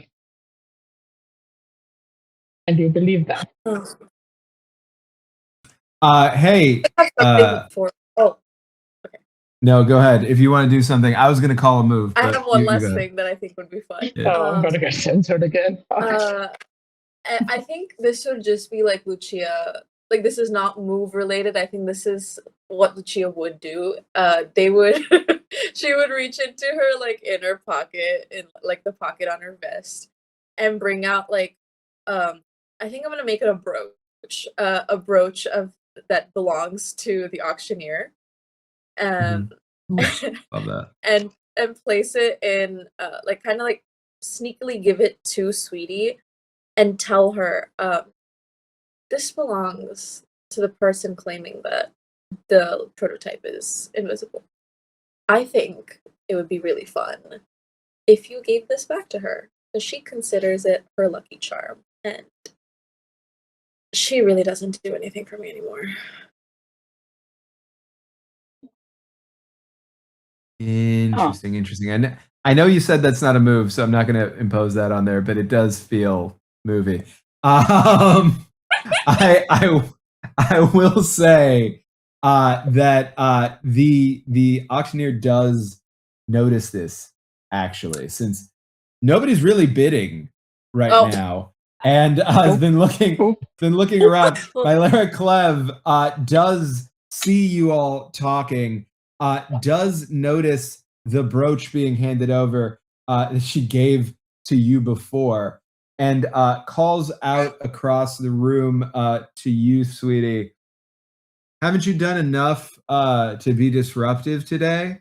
But you need all of the attention on you? Does everything always need to be about you? And I'm going to strike out with voice or violence at you as this NPC. I wasn't prepared for this, so I'm going to get my dice out to do that. Just doing it. Have you caught them off guard? I think so. Have they just wronged you? Yes. And I'm going to say, that's not the D6. Yeah, I'll do these two. And I'm going to say, I mean, there's no playbook move here, so it's going to be 2d6 plus 1. Hey, that is an 8. So you need to mark a condition for that. They would as well. There's an NPC. I'll like manage that. I already had 3 conditions. So the condition that you're going to take, what are your 2 available conditions still? Lustful and reactive. I mean, you tell me which thing feels right for this moment, lustful or reactive. Ooh. I mean, lustful would not make sense. Like, lustful doesn't make sense towards her, though. That like it makes sense if it was towards Lucia. So I think kind of just be lustful about the vibe overall. Do you know what I mean? Like the tension might be doing it for you. I do like that. There's a lot of tension going on, and Sweety is not clocking what exactly is happening. She's just like, okay, something is wrong here. So things. So lustful feels good to me. You're at 3 conditions. This is the hard move I was going to take to impose a move upon you, actually. Past that, you're going to have to reveal a shocking truth. This is a flashback move. You were just trying to do that now in conversation. You've been spotlighted. Everybody's paying attention to you. If you really don't want to do it, I'm not going to force you to. But to teach it, everybody can know what this move is. When you flash back to reveal a shocking truth about a PC, in this case, I'll let it be an NPC, in front of you, roll with conditions marked, and then mark a condition. So you're going to roll +3, then you're going to mark your 4th condition and have a meltdown. On a hit, the news is staggering. Before acting against you, they have to act with desperation. On a 7 and 9, you choose 1. On 10 plus, choose 2. On a miss, it blows up in your face hard. The MC is going to tell you how. This is you pushing against them at the level of the narrative. This can also be you pushing against the censors in this playbook that we have. It can be a little bit of both. Play set that we have, a little bit of both. So 2d6 plus 3. We'll resolve the roll first, and then you'll melt down, regardless of how it goes. That is a 7 plus 3 or 10. Okay, so on a hit, the news is staggering, and now this NPC, before acting against you, has to act with desperation. You are going to choose 2 of the following. You have unequivocal evidence this is true, which I will remind you is the case. The shocking truth but you may not want to choose that because you may not want to show it. The shocking truth gives you the rightful claim to something they value, and you introduce a shocking new character who has your back. Which two of those would you like to do? Yeah, unequivocal evidence that I'll introduce a shocking new character. Introduce away. Fuck, I'm not prepared for this. Who has my back? Can I choose like one of the characters that you already got written down for this? You can choose. You can. So, introducing a shocking new character would be somebody not in the scene already. But you can choose from the like, playset NPCs that I created. Yeah, that's what I meant. You can choose one of them, or you can make somebody else up who's entirely new. It's up to you.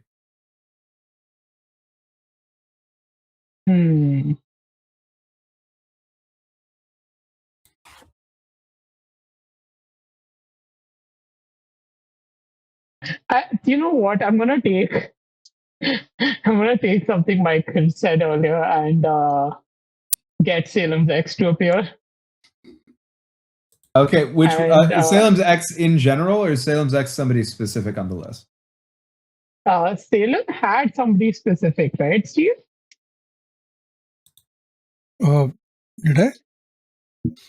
I thought you did. I might have hallucinated that. No, the X was. I don't think I mentioned an X. Like, you can just introduce anyone. I don't mind.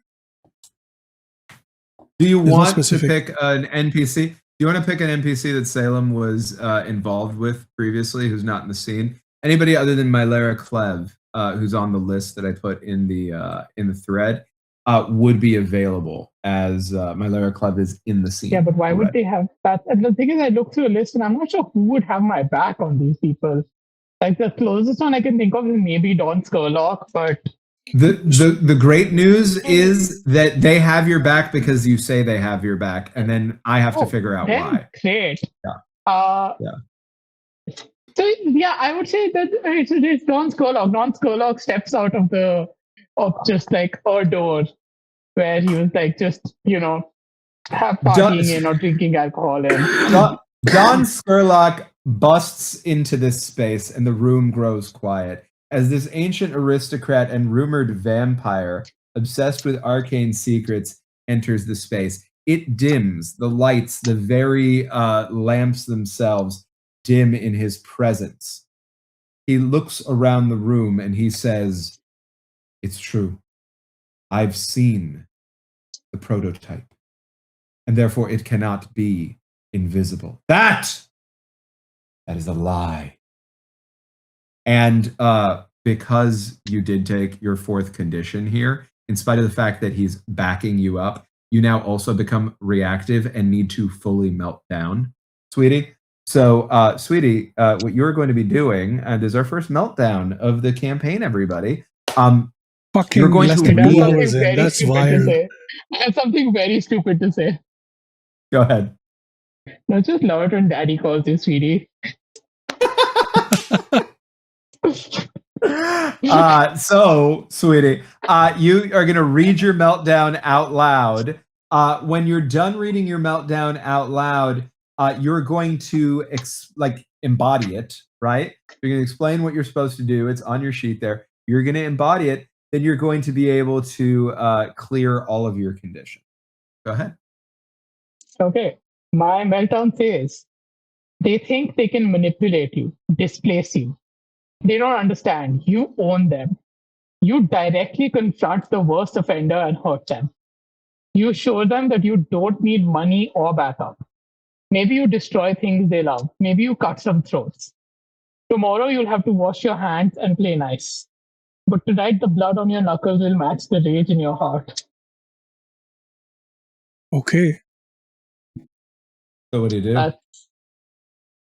I mean, the worst offender has to still be Mylena here, right? Maybe. I mean, it depends on who you're most mad at about what, right? Because you were also mad at Spencer before. So I was mad at Spencer before.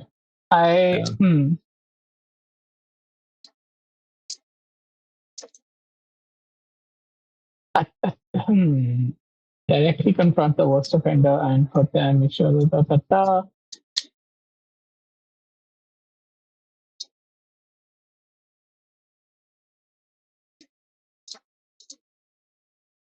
Yeah, no, I think I will. I think the scene works better if I do confront my Layla. Okay, perfect. So I am going to start being like, I mean, Don Scurlock did just enter the scene, so I need to somehow also work this in what he's saying, but I will be like, I'm just gonna start like laughing, like just kind of maniacally laughing, like, you see, you can't fool people into thinking this. You think I want all the attention? I want all the attention because I want all the power, and I'm gonna have all the power. I already have all the power, and I just like hold up the brooch that Lucia just gave me. This is yours, isn't it? And you need this?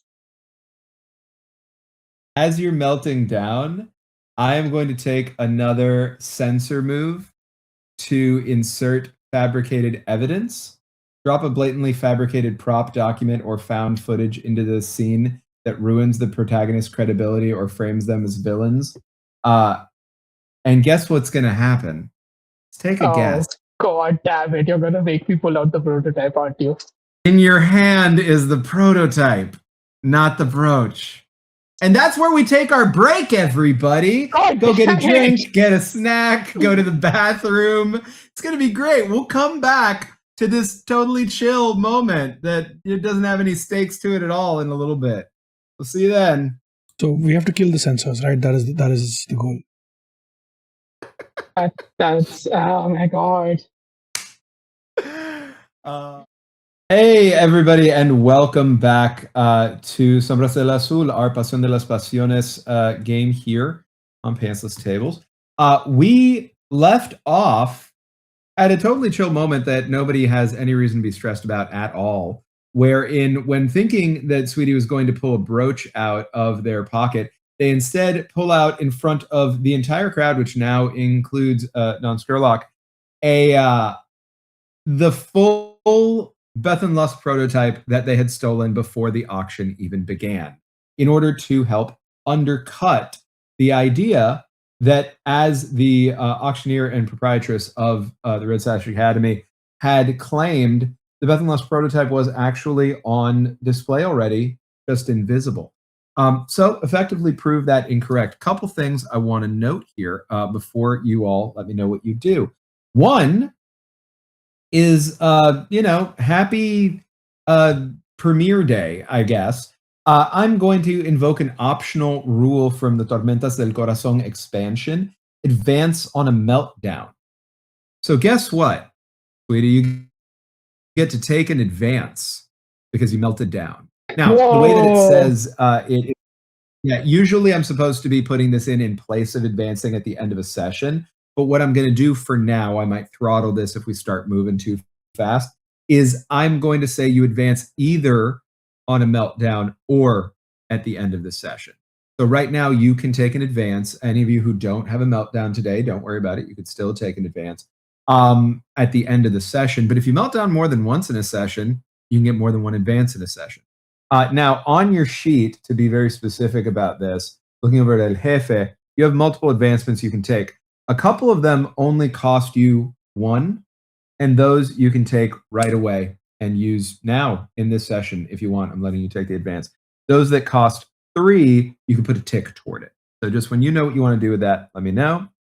You've cleared all your conditions because you just did have that meltdown. But we do have a custom playbook move, a custom play set move, in play because you used Reveal a Shocking Truth.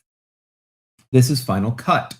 This is written for this specific campaign. Triggered immediately as a follow-up whenever a player rolls a 10+ on accuse someone of lying and selects the option, you are right despite what the audience has already seen, or reveal a shocking truth. When you force a sudden retcon of the established fiction, the 868 AC narrative pauses, stutters, plasma vision static as the Ministry of Stability aggressively edits the episode live to sanitize the truth. Before you roll, step into the role of the 968 AC network sensor and answer 2 questions out loud for the table. What dangerous, possibly anti-capitalist, it doesn't have to be, truth, was in the original footage that the Age of Consensus cannot allow the public to see, and how visibly sloppy and insulting is the new dubbed over lie you are splicing into the broadcast. So here, I ask it to you, Sweety, because really to you, Assis, you're stepping out of your role there. As a somebody who is metatextually engaged with this, what do you think the answers are to that question? What truth is being censored, and how is it sloppily being covered up? Oh.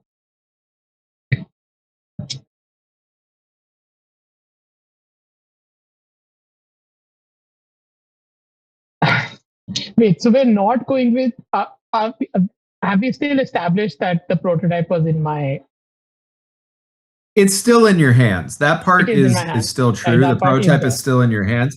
So the thing is, they are going to now add a bunch of, like they did before, right? When they dubbed over you. Okay. They're going to add a bunch of stuff. So the question is, what happened in the original, right? Or in real life, right? Like either in the original show that there's a remake of, or in real history that they're going to lie about, and then how do they go about lying about it? What are they going to try to do to cover that up? And then you're going to be able to roll try to affect. Okay, so I think that originally, while it became clear that Sweety had the prototype, I think it also sends a message that, it was this easy to steal the prototype. Right. That it wasn't kept securely, it wasn't all of that. And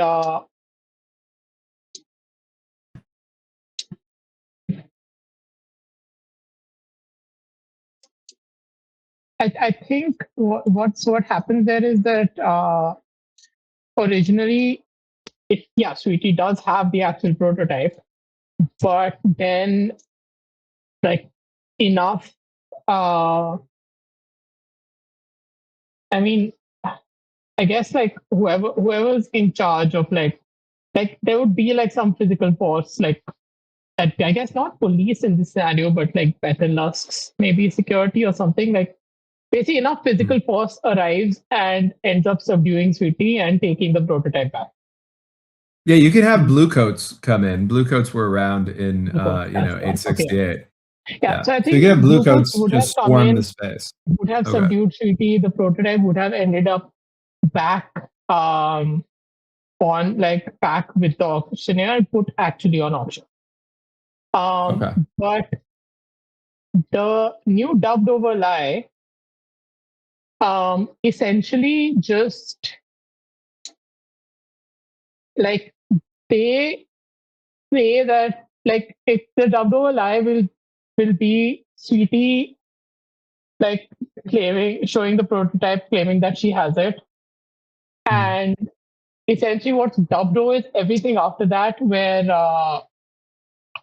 what's her face is why is it so hard for me to remember her name? Valera's reaction gets kind of dubbed over with just her saying that that's very stupid. I can make the prototype go visible right now. And then immediately all the footage is cut until the point where Sweety's already been taken away and the prototype is back in the box. And we just cut to the prototype in the box being there now because Valera's made it visible. They just cut out like half an hour or 1 hour of like stuff to just I love that. Yeah. That's fantastic. All right, so now you're going to roll with the questions. You don't roll with your playbook question for this. Do you aggressively overact the new censored lines to highlight their artificiality to the audience? I mean, I guess the thing is, because I've said that the lines that are censored aren't really Sweety's technically, so I would say no. So the answer is no. Does the sloppy new version of the scene accidentally make an elite or rival look foolish? I doubt it. I don't see how it would.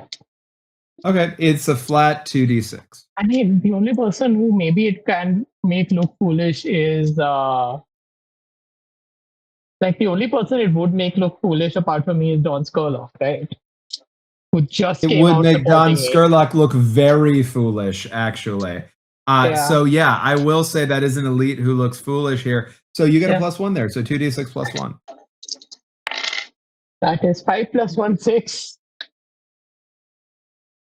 Okay, I want everybody to know, again, because this is built for this in teaching, right?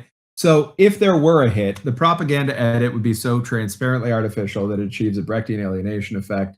The 968 AC audience sees the strings of their oppressors and rejects the lie. On 10+ you choose 2, on a 7-9 you choose 1. There's a bunch of stuff. That's not what happened. What happened is a miss. So on a miss, the propaganda edit is terrifyingly seamless and highly effective. The retcon becomes the absolute truth, but the ministry twists the context to make the working class revolutionary characters look utterly unhinged and villainous. The MC inflicts a condition on you or an allied PC as the 968 AC audience turns bitterly against your cause. So even though you just melted down, welcome back to having a condition. And you are going to be raging, I think, is going to be the situation. Sure. I haven't even cleared my conditions yet. I've not gotten around to that, so I guess I just won't clear raging. Yeah, just don't clear raging. It just persists through. You just stay mad as everything you just described takes place. And you are dubbed over. You are dubbed over as you go to say anything else. And it says, You're right. You're right. You've always been right. I don't know why I was so foolish. I shouldn't have been foolish. You were always correct. This was absolutely always capable of being invisible. And you see a cut in the footage. You're suddenly gone from this scene. And nobody ever sees anybody enter the scene there. Everybody else is still there. Bethan-Lusk Prototype is now on the pedestal. And the auctioneer says, you see? I told you. I guess that might invalidate their bid from before. But I will say, out of the generosity of our spirit, I'm going to let this stand. So if nobody else bids, then Sweety is going to owe 1,000 pieces.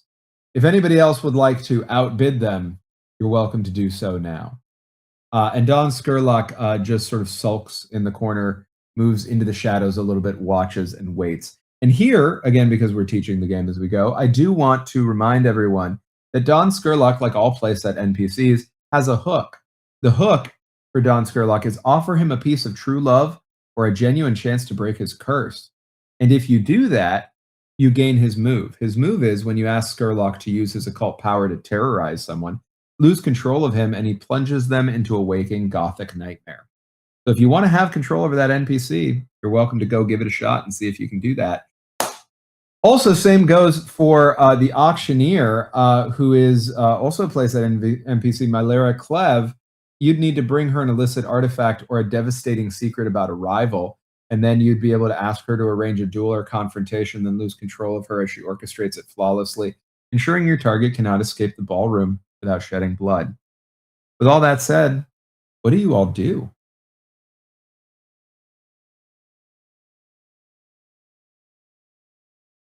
Quick question. Is Don Scurlock an actual vampire, or people just think he's a vampire? A good question. Wow. Okay. All right, cool. I'm gonna the auction is still happening. Salem is torn between bidding for it because it belongs to their family, and also talking to Don Scurlock because why the fuck is he here? And I think, you know what? I'm gonna roll a dice. If it's I'm gonna roll a d6. If it's odds, I will go bid on the thing. If it's evens, I will go talk to the Don. Yeah. It's a 6. Okay. I'm gonna go talk to the Don. Salem noticed where he retreated into the shadows, and because they have a connection with him from before, they would know his hideouts or haunts or whatever. And just oh, shithead, what are you doing here? Why are you here? Since when are you working with Sweety? What the fuck is going on? I'm going to go ahead and say that calling Don Scurlock shithead is strike out with voice or violence. So before I respond, when you strike out at someone with voice or violence, roll with questions. What is your playset question? Or playbook question, I'm sorry. Does this honor my truth? Calling people shitheads, yes. Beautiful. That's a +1. Have you caught them off guard? I'm going to say, yeah. Wasn't expecting you to just walk up and call them a shithead in the middle of this ballroom. So that's a +1. Have they just wronged you? Yeah, they're working or somehow working with the other person who's the object of my affection's other person. Yeah. Okay. Go ahead and roll 2d6 plus 3.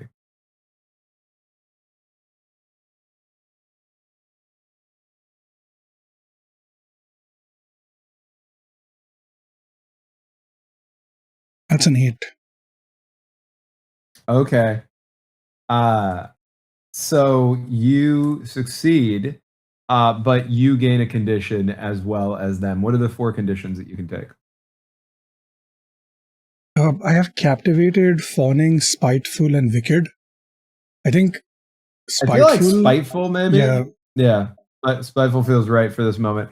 All right. So he looks at you with disgust and he says, "Disrespectful youths. I do what I want, and I do what I need to do. It is not for you to ask me why I do my business the way that I do my business. How dare you walk up to me in the middle of this hallowed hall and disrespect me so deeply? What do you have to say for yourself?" Are you going to be all high and mighty? Or are you going to listen to me when I tell you I have a solution for your ailment?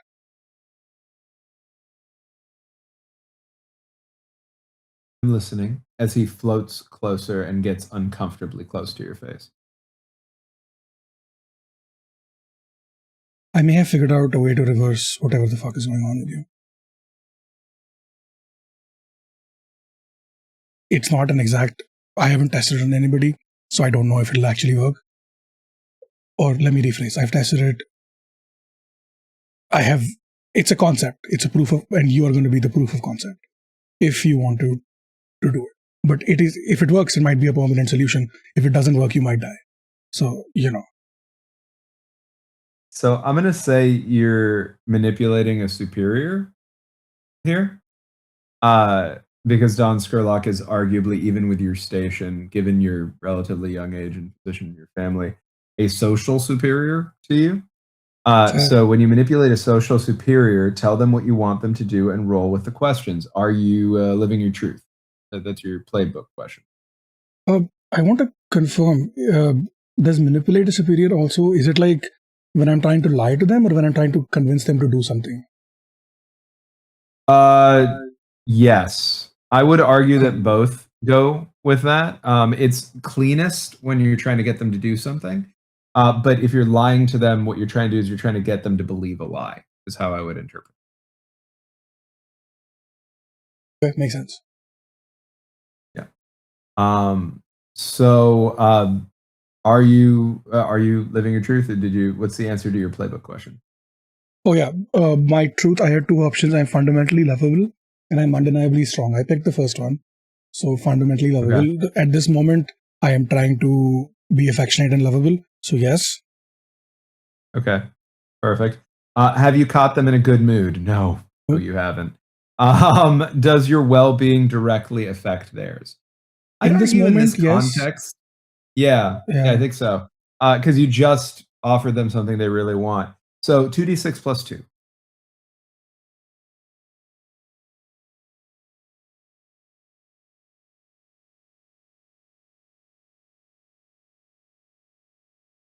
That is an 11. Okay. That is a strong hit. We love to see it. So you are able to, on a hit, they give into your wiles and agree to do it. Just fully. No caveats. Congratulations.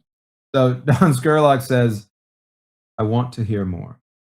I'm not normally interested in being anyone's guinea pig, and I don't know that I trust you, simpering pup. But I am desperate. It has been far too long since I felt the kiss of the sun on my skin. I will try it. And I want you to know that if it does not work as intended, I will hold you personally responsible.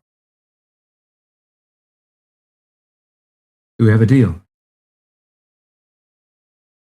I mean, that last part is kind of weird, but sure. I think. Okay, so here's the thing, right? I've been trying to figure out the blood magic stuff, and some of it does make sense to me, and it does align with whatever. Do you know who turned you? That is a long and tragic story. I don't know if I know you well enough to share it, but yes, I do. Are they alive or are they undead? I don't know. It's possible. Okay. So we're gonna have to find them, get their blood. That's the first step. So you're going to find them? Fuck that. Meet me at my manor. I will do research. If I need to send you out to get the blood, you will do that. Because why though? I have no reason to help you. I'm just doing this out of the kindness of my heart. You think that I think that you're doing this out of the kindness of your heart. Pup, I've been alive longer than your family has had a lineage. Now, you're doing this because you need something, you want something, and that's fine. I respect that. But you will help.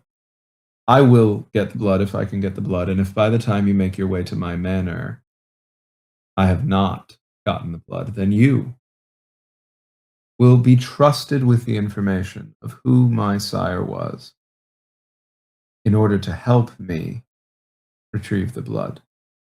And in the sanctum of my manor, we will conduct this experiment of yours. And I promise you, if it does not work as you intend, you will wish it had far more than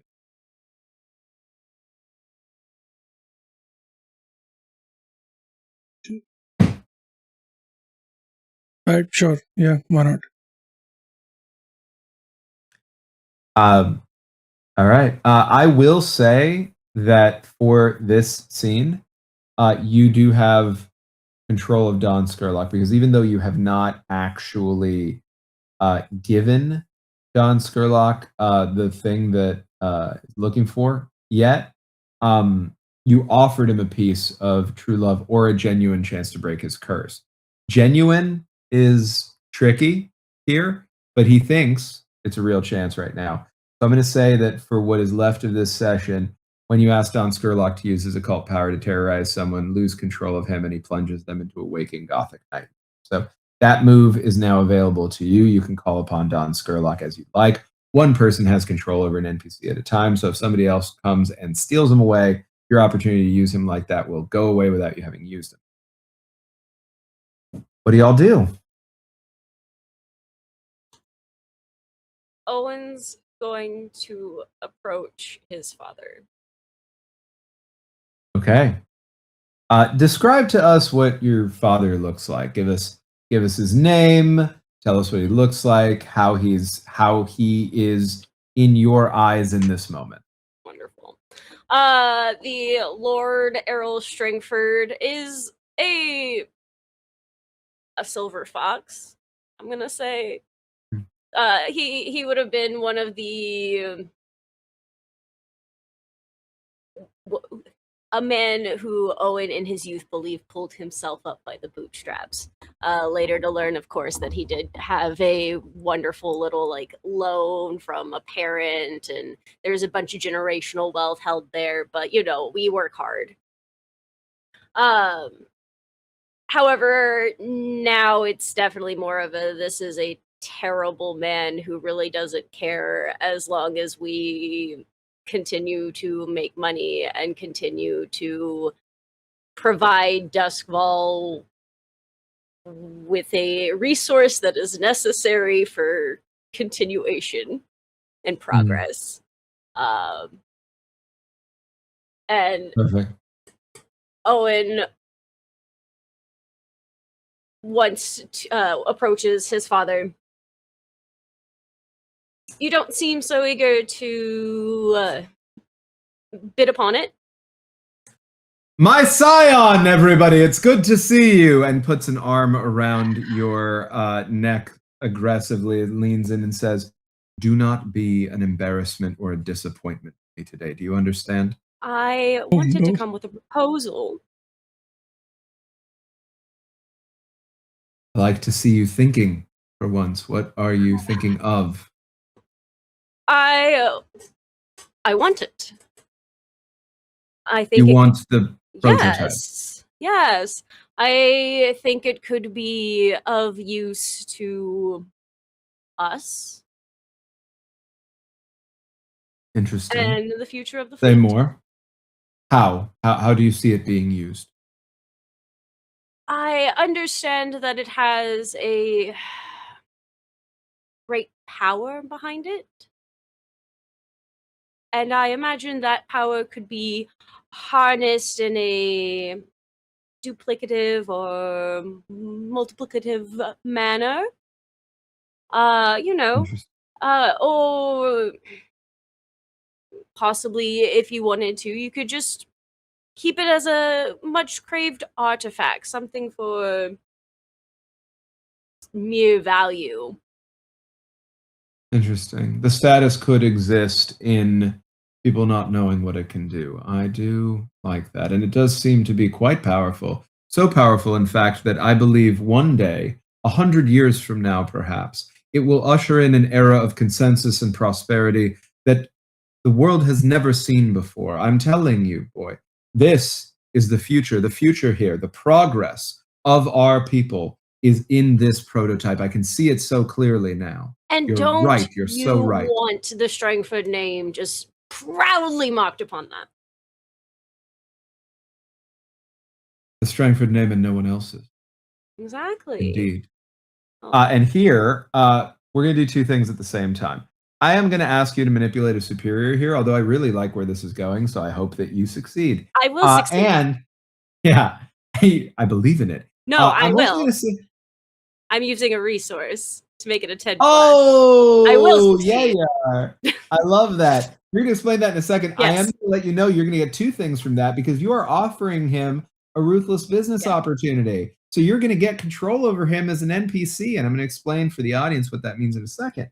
But tell me, what is the resource you're using to manipulate a superior and get an automatic 10+?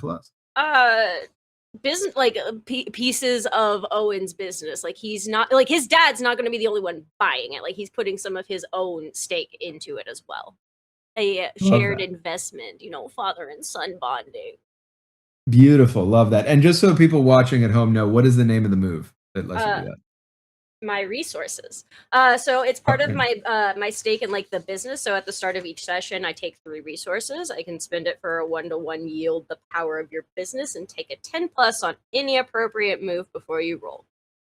Yeah, so you spent 1 of the 3. You still have 2. I still have 2. Everybody's tracking. Beautiful. Love that.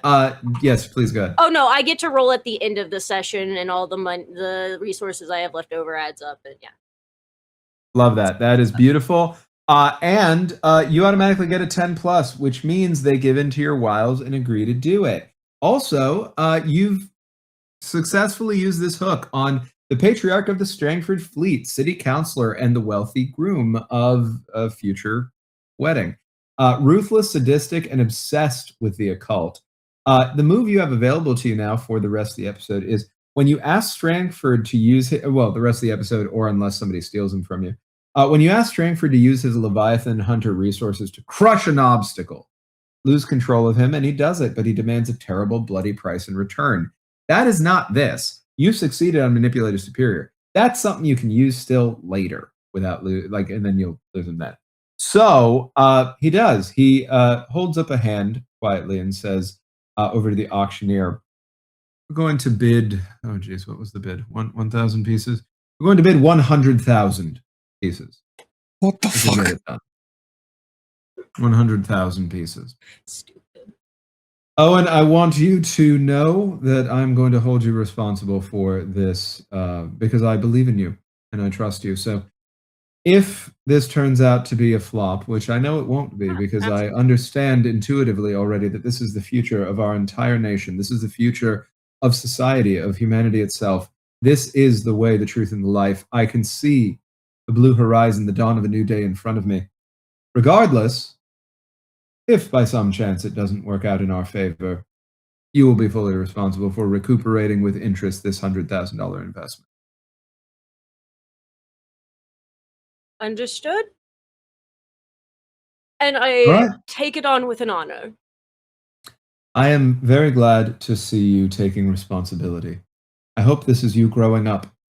If I had tear ducts, I would have a tear in my eye. I hope to one day not have tear ducts as well, Father. There is a process for that, but you need to earn it. And with this prototype, I will do so. The auction is wrapping up here, folks. So that 100,000 is the winning bid right now. Would anybody else like to do anything? I have a quick question. Who owns the prototype right now? The government? Right now, it is under the custodial concern of the Red Sash Academy that is handling this auction on behalf of an undisclosed entity. Okay.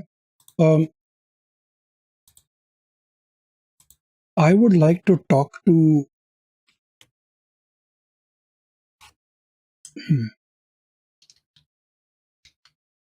Guys, give me a minute to figure it out. Somebody else go. Yeah, go for it. Okay. As the person presenting this object to the winning bidder, I would like to prepare a flashback, please. Okay.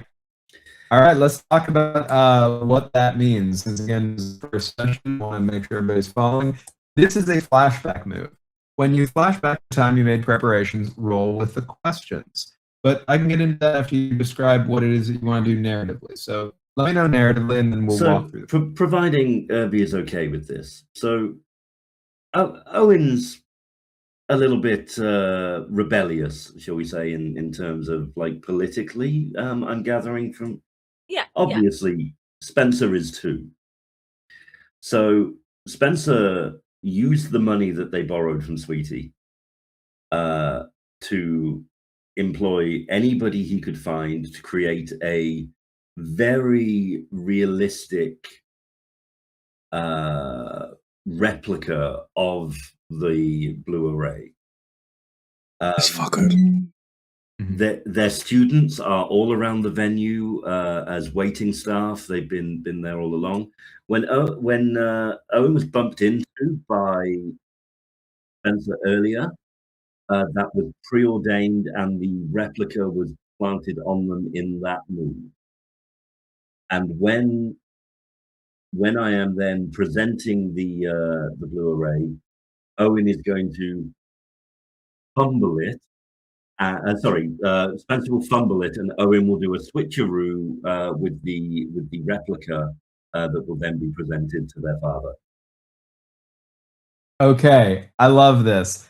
So, flashback to preparations. Roll with the questions. First, what is your playbook question?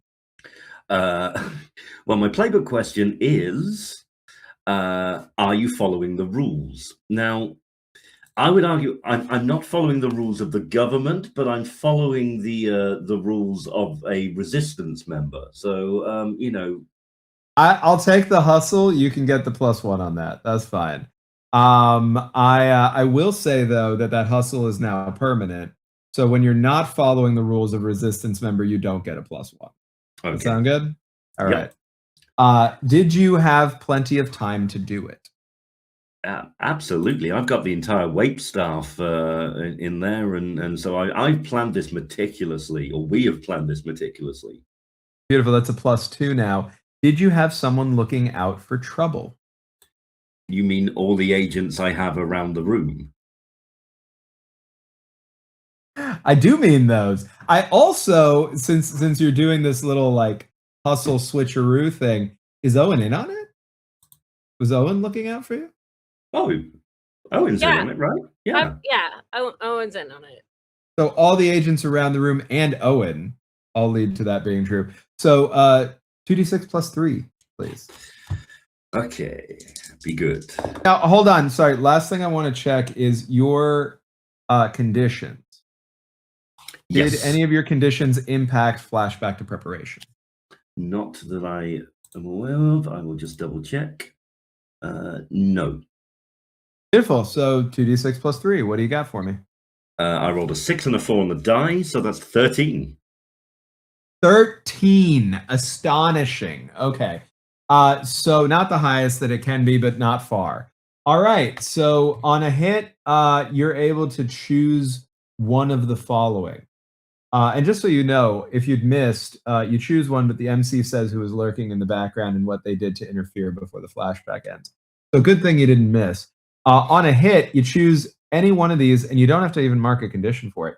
You have fabricated a piece of evidence. Tell us what it is. You arranged for somebody to be in the right place at the right time. You stowed away something hidden. It does feel like fabricated a piece of evidence is probably the one. Right? Yeah, for sure.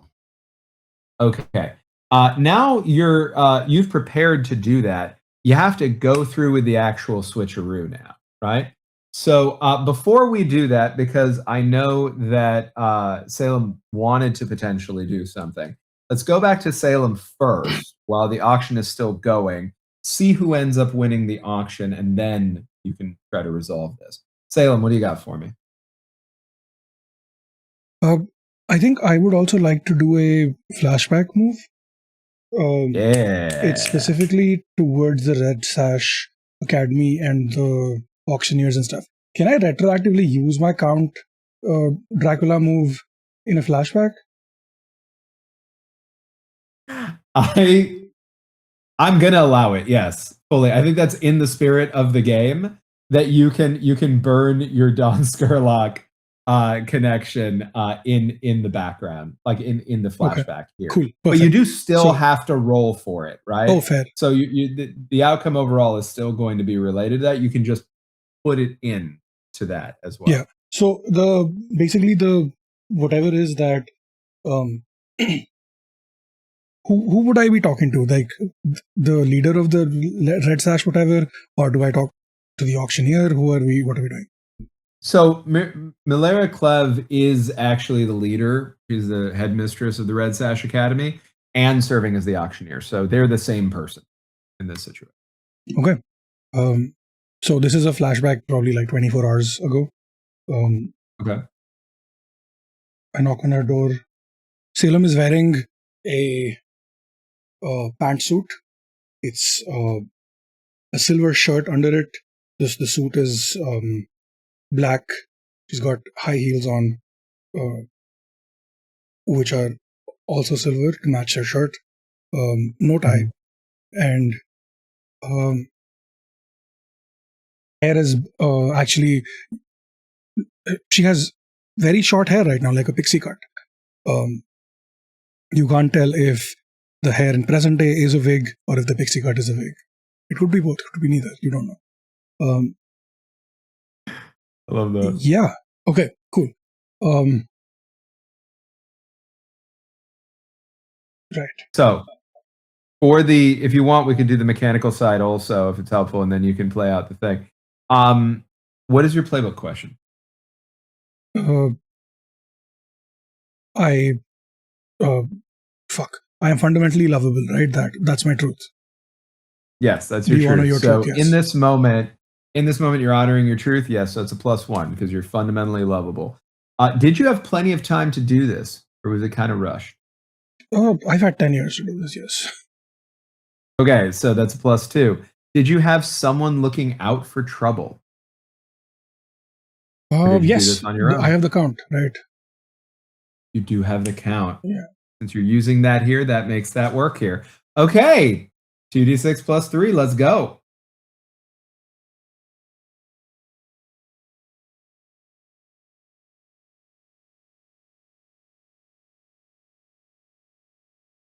It's a 14. I got a 5 and a 6. Which I want to just note is one more than what Mike just rolled. So it is. Oh, wow. They're both just successes, but it's slightly more. And we're inching toward the top roll of the game, which is a 15. So I'm very excited about that, folks. Yeah.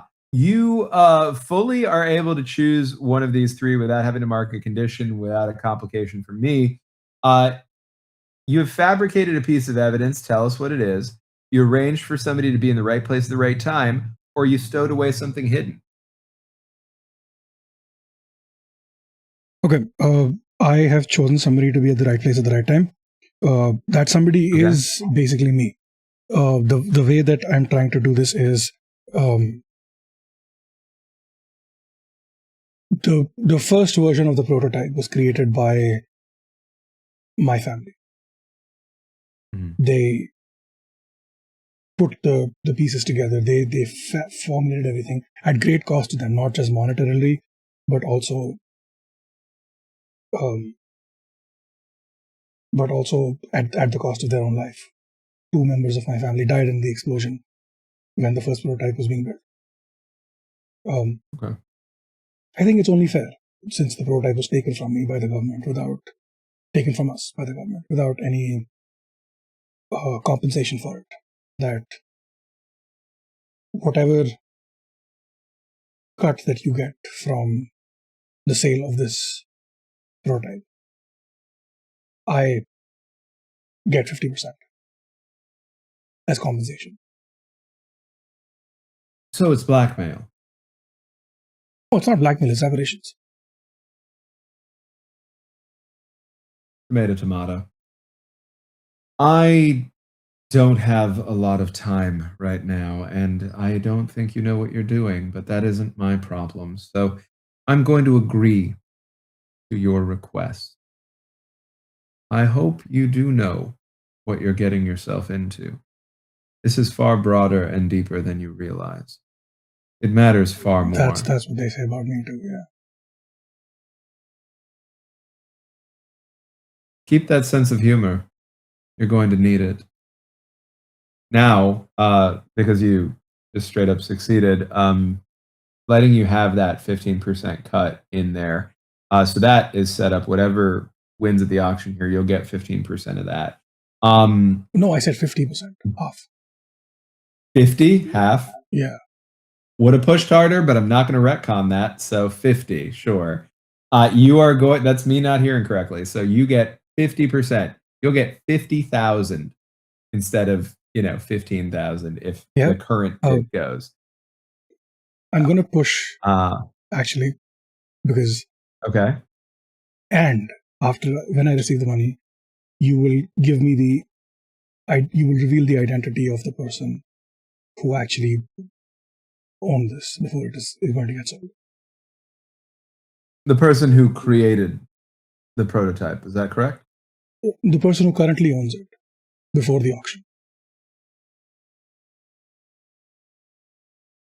So there, I'm going to need you to manipulate a social superior. I would like to instead try to use the Count, his ability to terrorize her into telling me. You can. Okay, fully, you're going to lose control of the Count here, but yes, he does it. He demands. Oh no, sorry, that's not that one.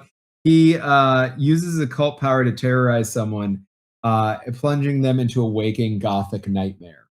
So what happens here is the Count had been lurking in the shadows during your conversation, comes into the space. All light is lost from this space as he looms large, and it sounds as though he's coming from everywhere at once. And in her mind, as much as outside of her body, she hears, "Do what Salem says, or you will feel pain for an eternity that you could not fathom. You will never be allowed to die. You do not do as this person says right now." And until you have that completed, and the name of the person who put this up for auction is stated by her at the end of the auction, she is in a walking gothic nightmare. You realize flashing back to the modern day, that she has been sweating. She is looking around nervous and fidgety. She is eager for this to end, aware on some level still that her torture will end when this is finally over, eager to get this off of her. She looks in corners and you see her slightly leap, micro expressions showing that she is reacting to what, if you look in that direction, seems to be nothing. The terror in her eyes is profound. It has been the worst 24 hours of her life, and she will never recover.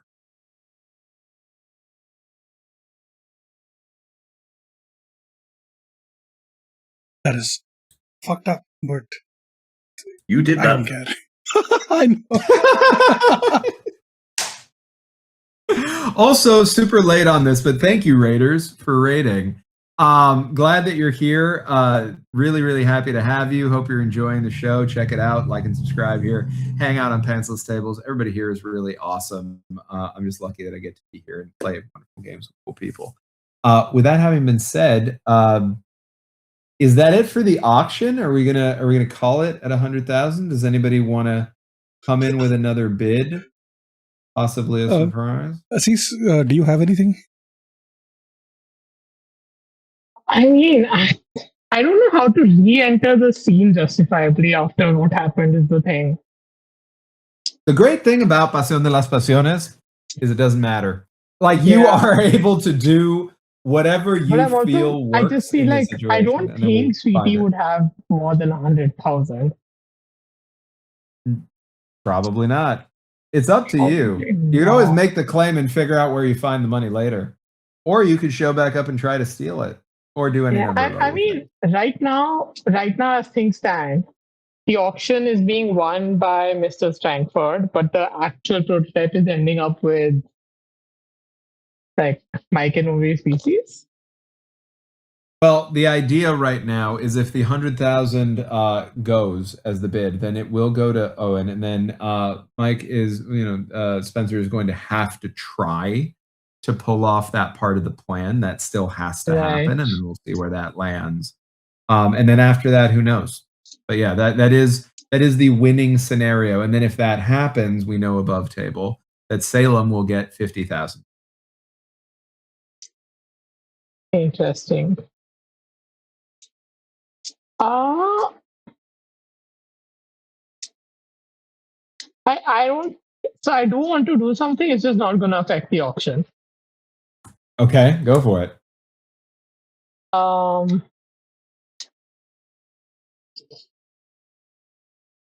So I would say that when Sweety was taken away, Throckmorton and Belladonna were not. And I guess what happens is that while all these conversations are happening, and I wonder if there a move I can use for this actually.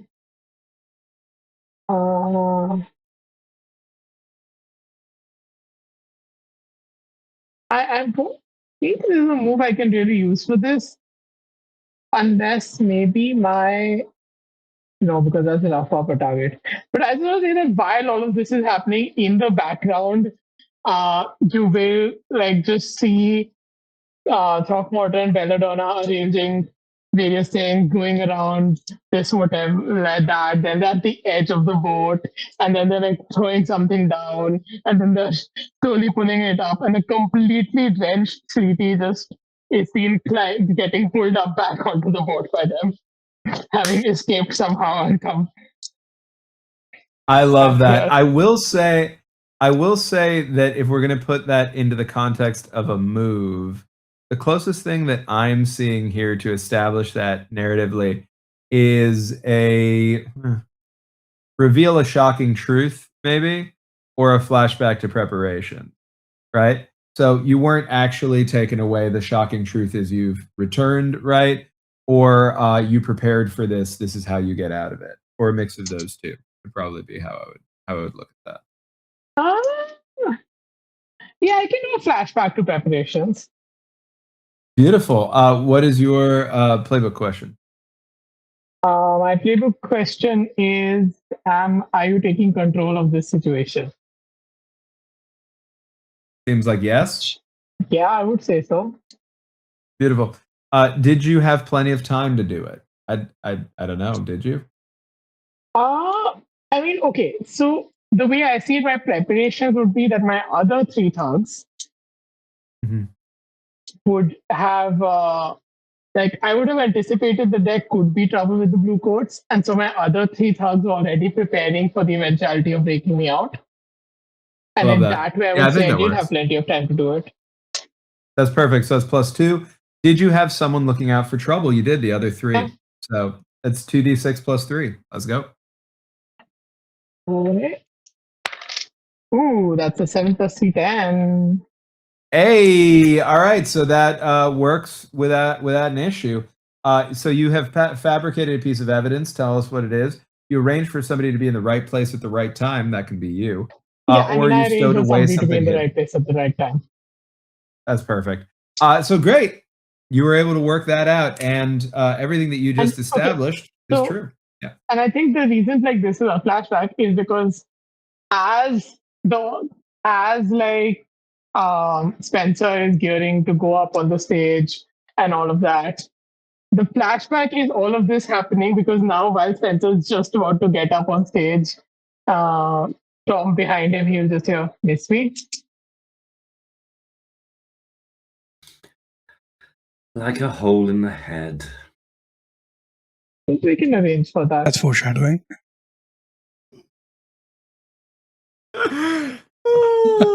That's beautiful. All right. With that, the auction is complete, and it is Sorry. During the auction, it's at 100,000, right? At I'm going to go to 105,000. Oh, damn it. 105,000. Do we have 110? 110. 110, yeah. Yeah. 110,000. We're just going to be a little. 110, 120. 120. Do we have 120? 115. Cheapskate with 115, 120, 120. Owen will continue to nudge until either his dad stops or Salem stops. So I will say, I'll spend a resource. You have the move of when you ask Strangford to use his Leviathan Hunter resources to crush an obstacle, lose control of him, and he does it, but he demands a terrible bloody price in return. Would you like to use it? Yeah, why not?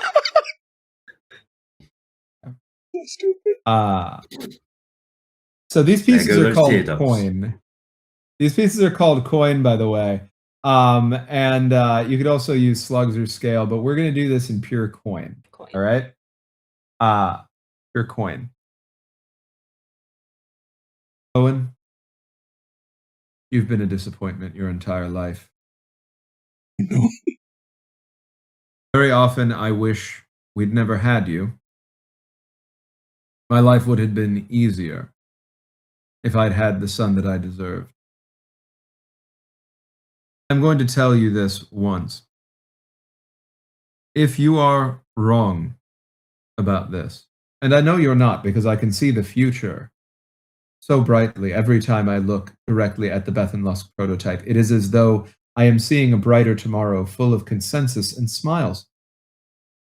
I will kill you. It will be slow. It will hurt. You will know it's me, and you will know the entire time that there is nothing you can do to stop it. Do you agree? I'd expect nothing less. 1 million coin. And formally speaking, you have used this move. You lost control of him, crushed an obstacle. So 1 million coin, not available in this moment. Anybody else? My Lara is so desperate to get out of this gothic nightmare just goes, "Sold!" the second that it's said, and it rings out across the space. And as it does, you see my Lara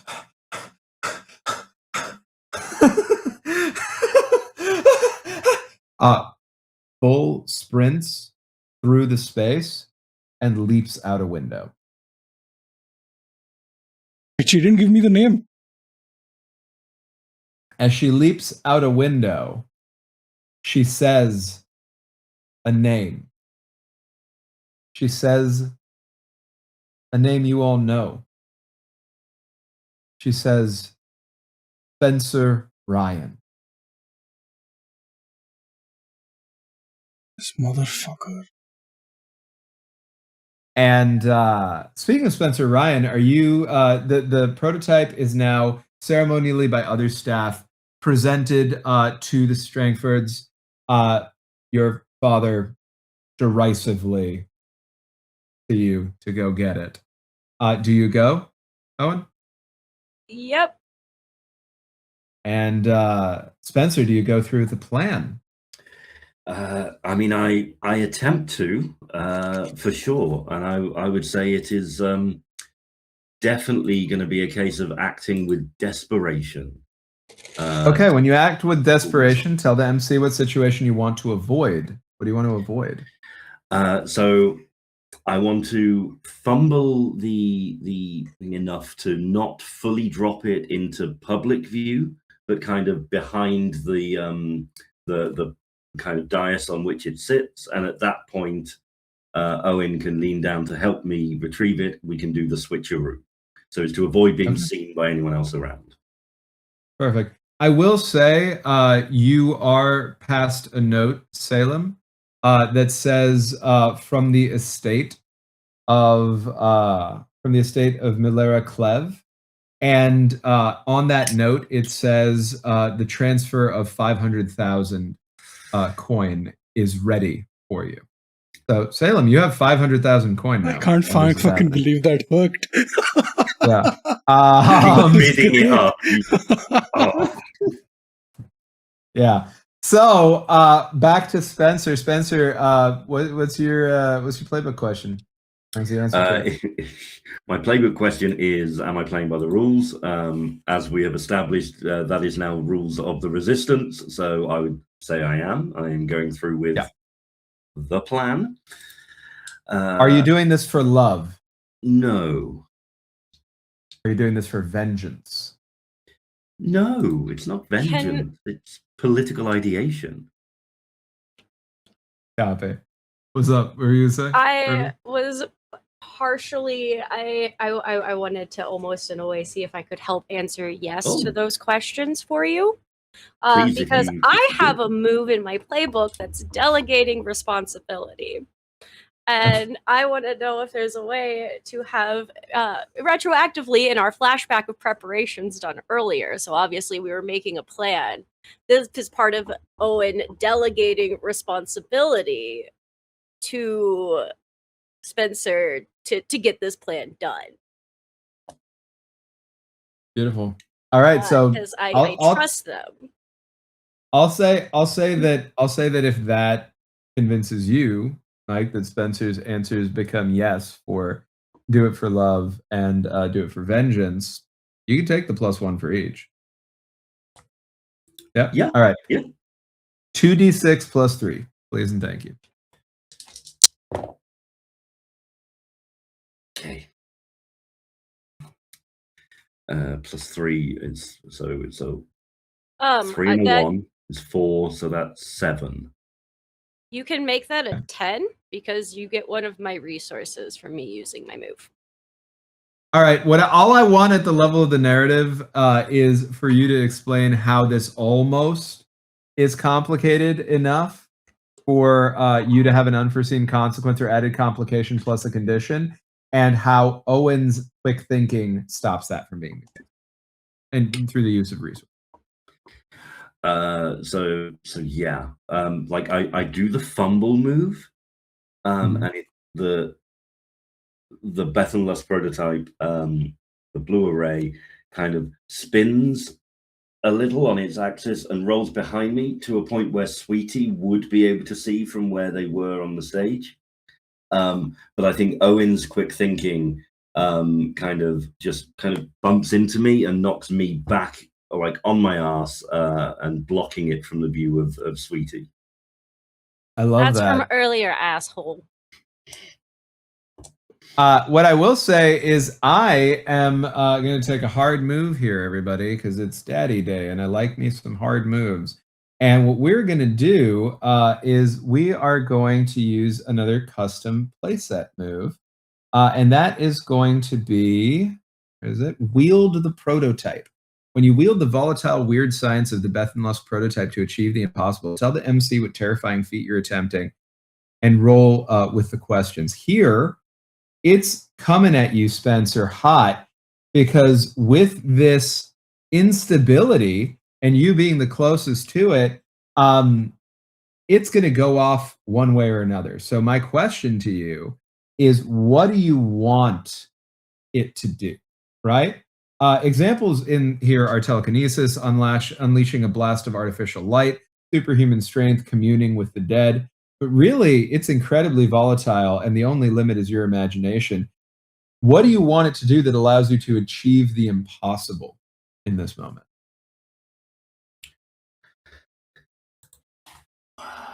My focus, like everything in my brain is there thinking about like not fucking this up, how important this is to the resistance, that I kind of, this isn't seen. And I think unseen is the main point in my mind. And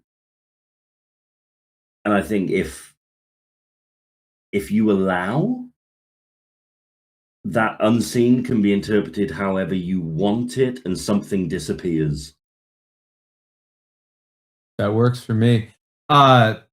First, your question, are you following the rules? Yes, within my newly established set of rules, yes. Are you acting out of a desperate, overwhelming passion? Yes, 100%. Are you willing to sacrifice a piece of your humanity for this power? I mean, in its creation, I have already sacrificed most of my humanity, so whatever's left is up for grabs. 2d6 plus 3.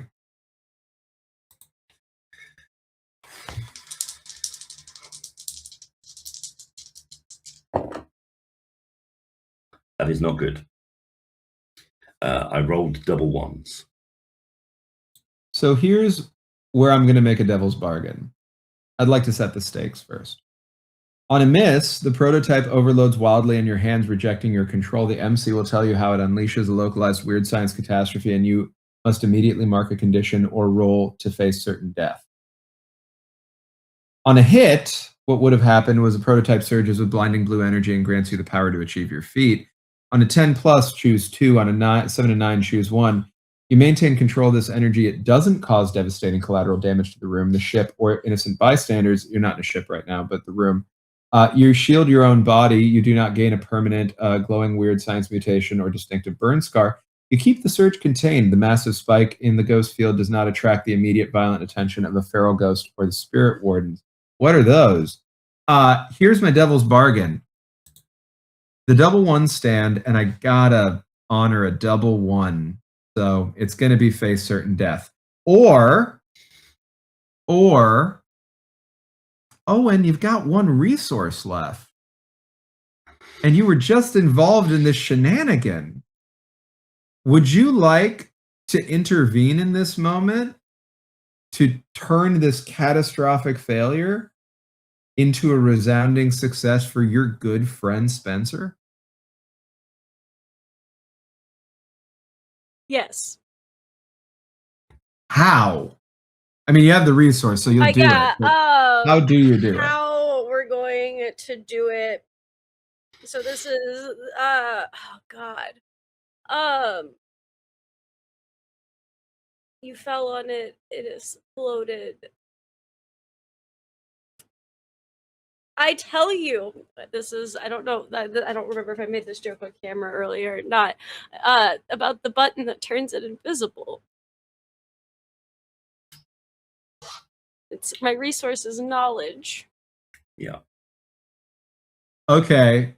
So you at the last, how do you use it? Like the information. Oh yeah, that's Mike. Yeah. Spencer. Yeah. So I kind of quickly remember, oh shit, yeah, we can turn this invisible. I should have known that. Why didn't I know that? Why did I need reminding that? And I hit the button on it to turn it invisible so that I can roll it away from me so that there's no kind of effect in the area of me. Okay. So you get to choose 2. Maintain control of the energy, shield your own body, keep the surge contained. Which 2 do you choose? Definitely shield my own body. And probably keep the surge contained, makes sense. So I will kind of roll it through the curtain on the back of the stage, so that it's going to be behind the curtain in the backstage area, that hopefully will kind of, you may get a billowing of curtains when this thing goes, but it's going to look like just a weird effect. There's been lots of billowing curtains. I mean, you know, Kabir earlier had billowing curtains left, right, and center. So, you know, it's a leftover from that. Maybe some pyrotechnics gone off. But yeah. That works.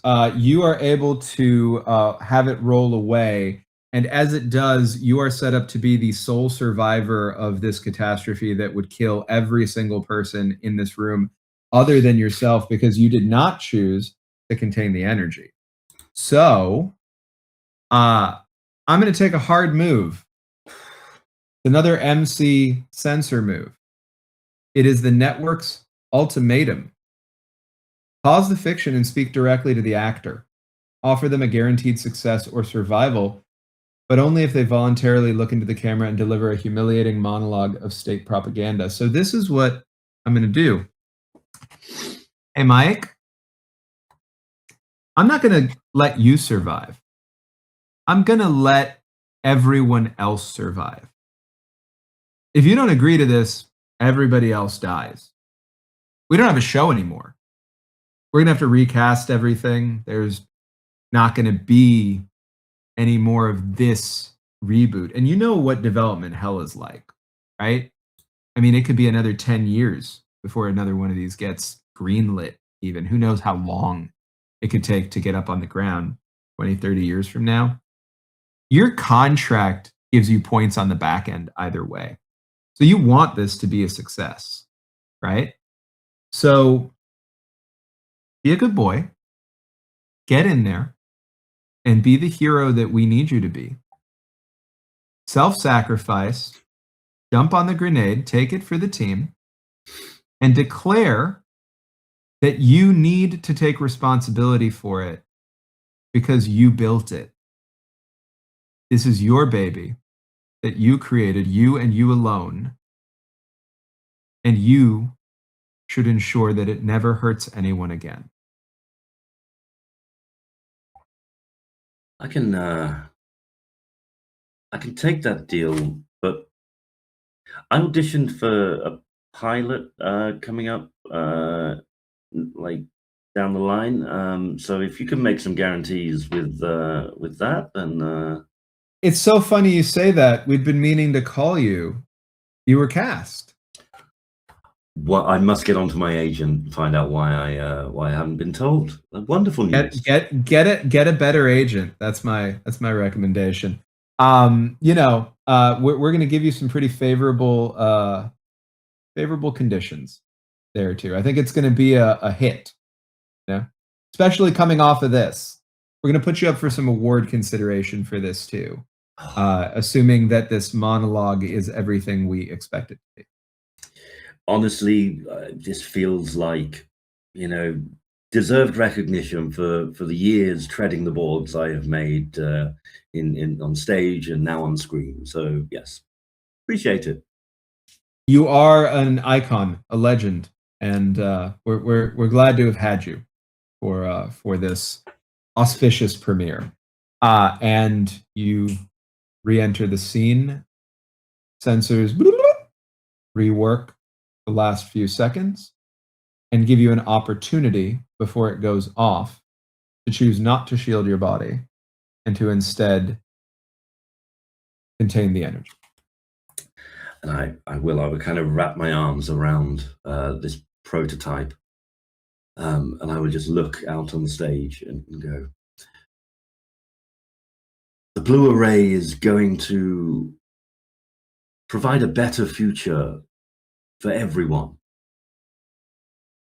You must embrace it willingly and celebrate this bold invention. I say that as one of its creators. But with this awesome power that it holds, there comes danger. Respect that danger and treat it in the way it deserves to be treated, as I sacrifice myself for you now. And I will just fall down on top of. And as you fall down, the light, blinding blue, beautiful light emanates through your body. You light up as though you are made of blue light. There is an invitation in your mind to react to the transcendence of this moment. It is an ecstatic feeling that entertains your mind. Do you say anything?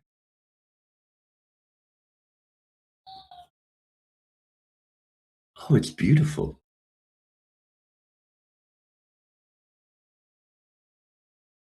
And then you blip out of existence. The blue light expands out, contracts into itself, and you're simply gone. And cut! All right, that was great. Let's take it back. Let's check the clip. Thank you, everybody. We're clear. Yep, that's gonna be it for the day. We're wrapped. Thanks so much. And that, everybody, is the end of the premiere of Sombras del Azul. Before we move to the press junket, I need to pick one PC with at least one marked condition. Who has a marked condition? Okay. All right. So I asked the rest of the table, what does the audience hope to learn about Sweety's story next time? Is she finally going to acknowledge her feelings for Lucia, or is she going to pretend that she's,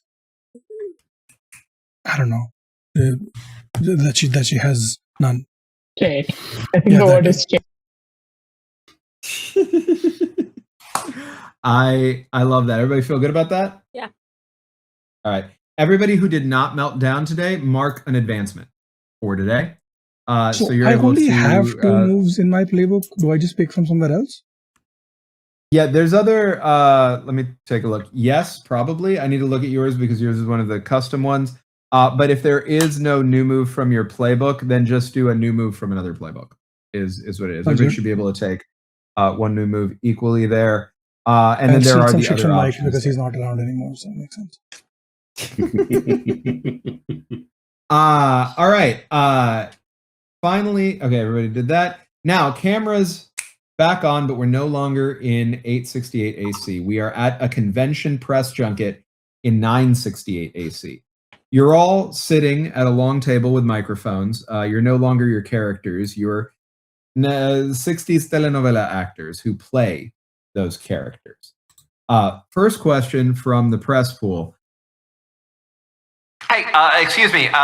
How do you feel about the network killing off the main character in the premiere?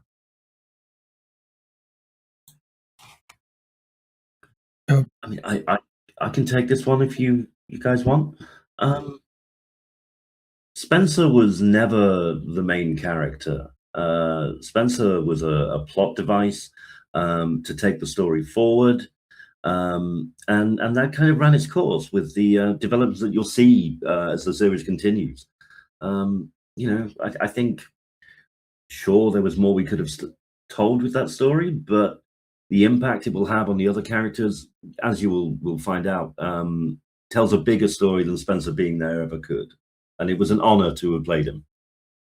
But we all know that Spencer historically is the creator of the B.L.U.E, and so how are you going to tell a story about the Bethan-Lusk Prototype and the origination of the B.L.U.E without Spencer present?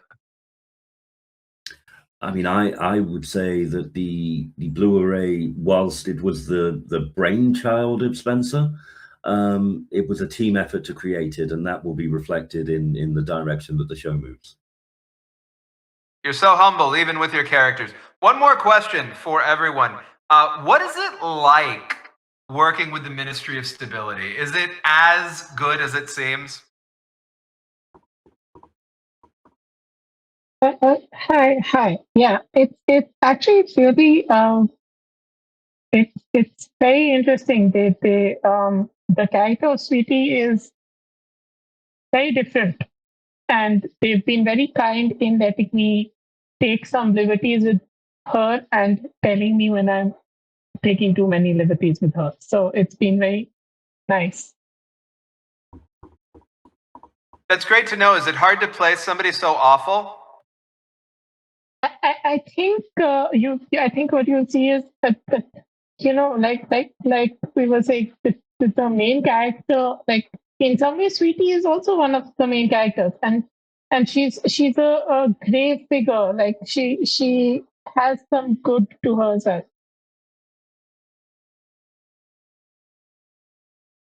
Sounds great. All right, thank you, everybody.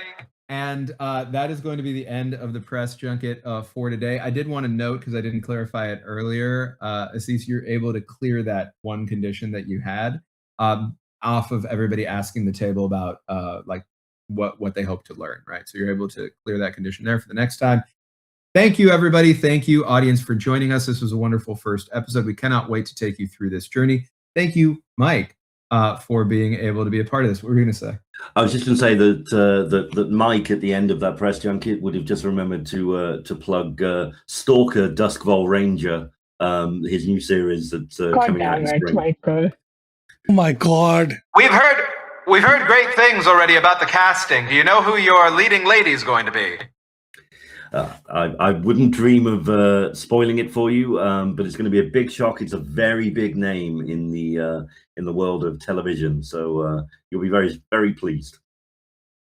We can't wait to see. By the time award consideration comes around, won't be surprised to see yourself competing with yourself for the same awards.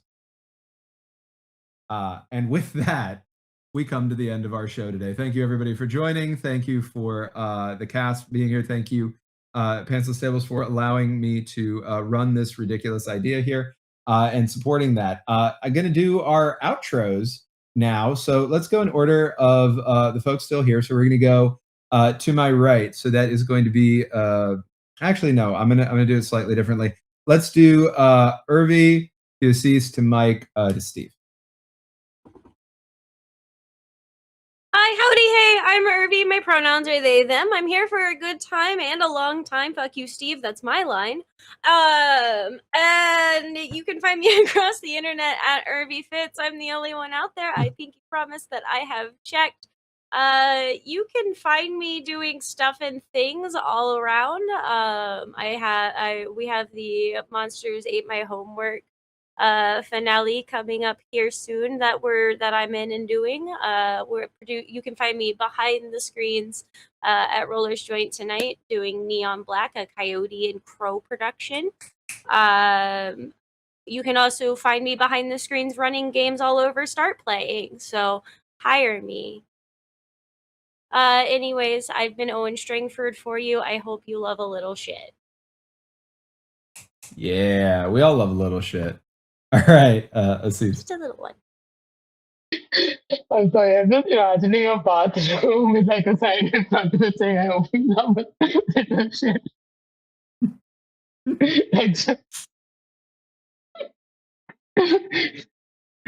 Hi, my name is Assis.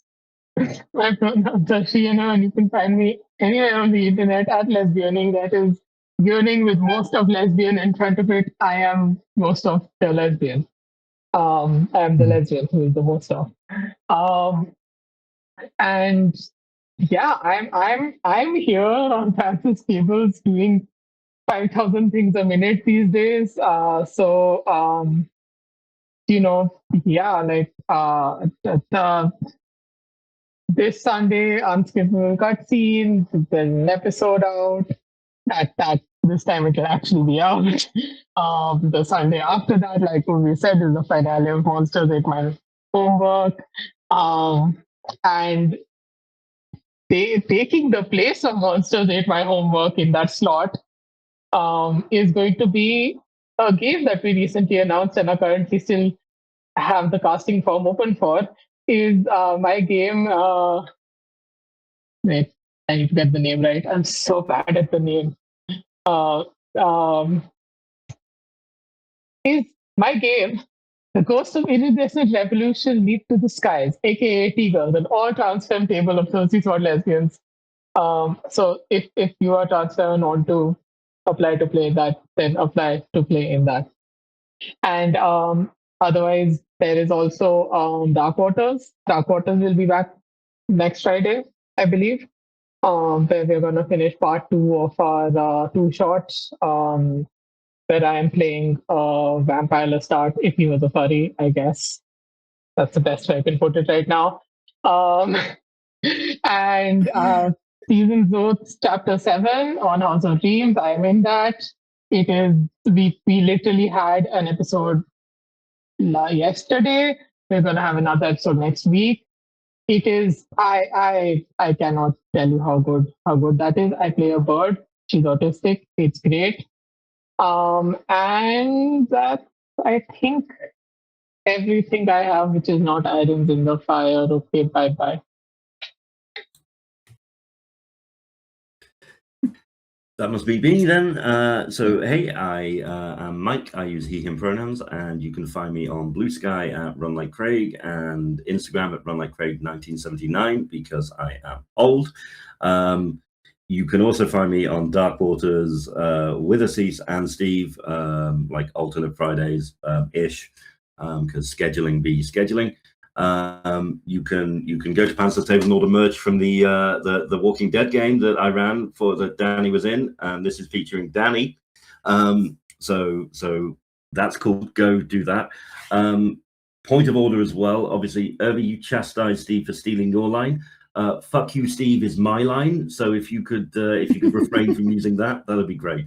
Fudge you, Steve. Over to you, Steve. Fuck you. And all of these people wishing they could fuck me. None of them actually willing to get on a flight to come here. Anyway, hi, I'm Steve, or Sassy Pants, whichever you prefer, and I'm definitely human. Haha, fuck you, Anna. I'm here doing the thing. I'm going to tell them about this. Do it. My pronouns are he, him, and I played Salem, whose pronouns are they, any, really?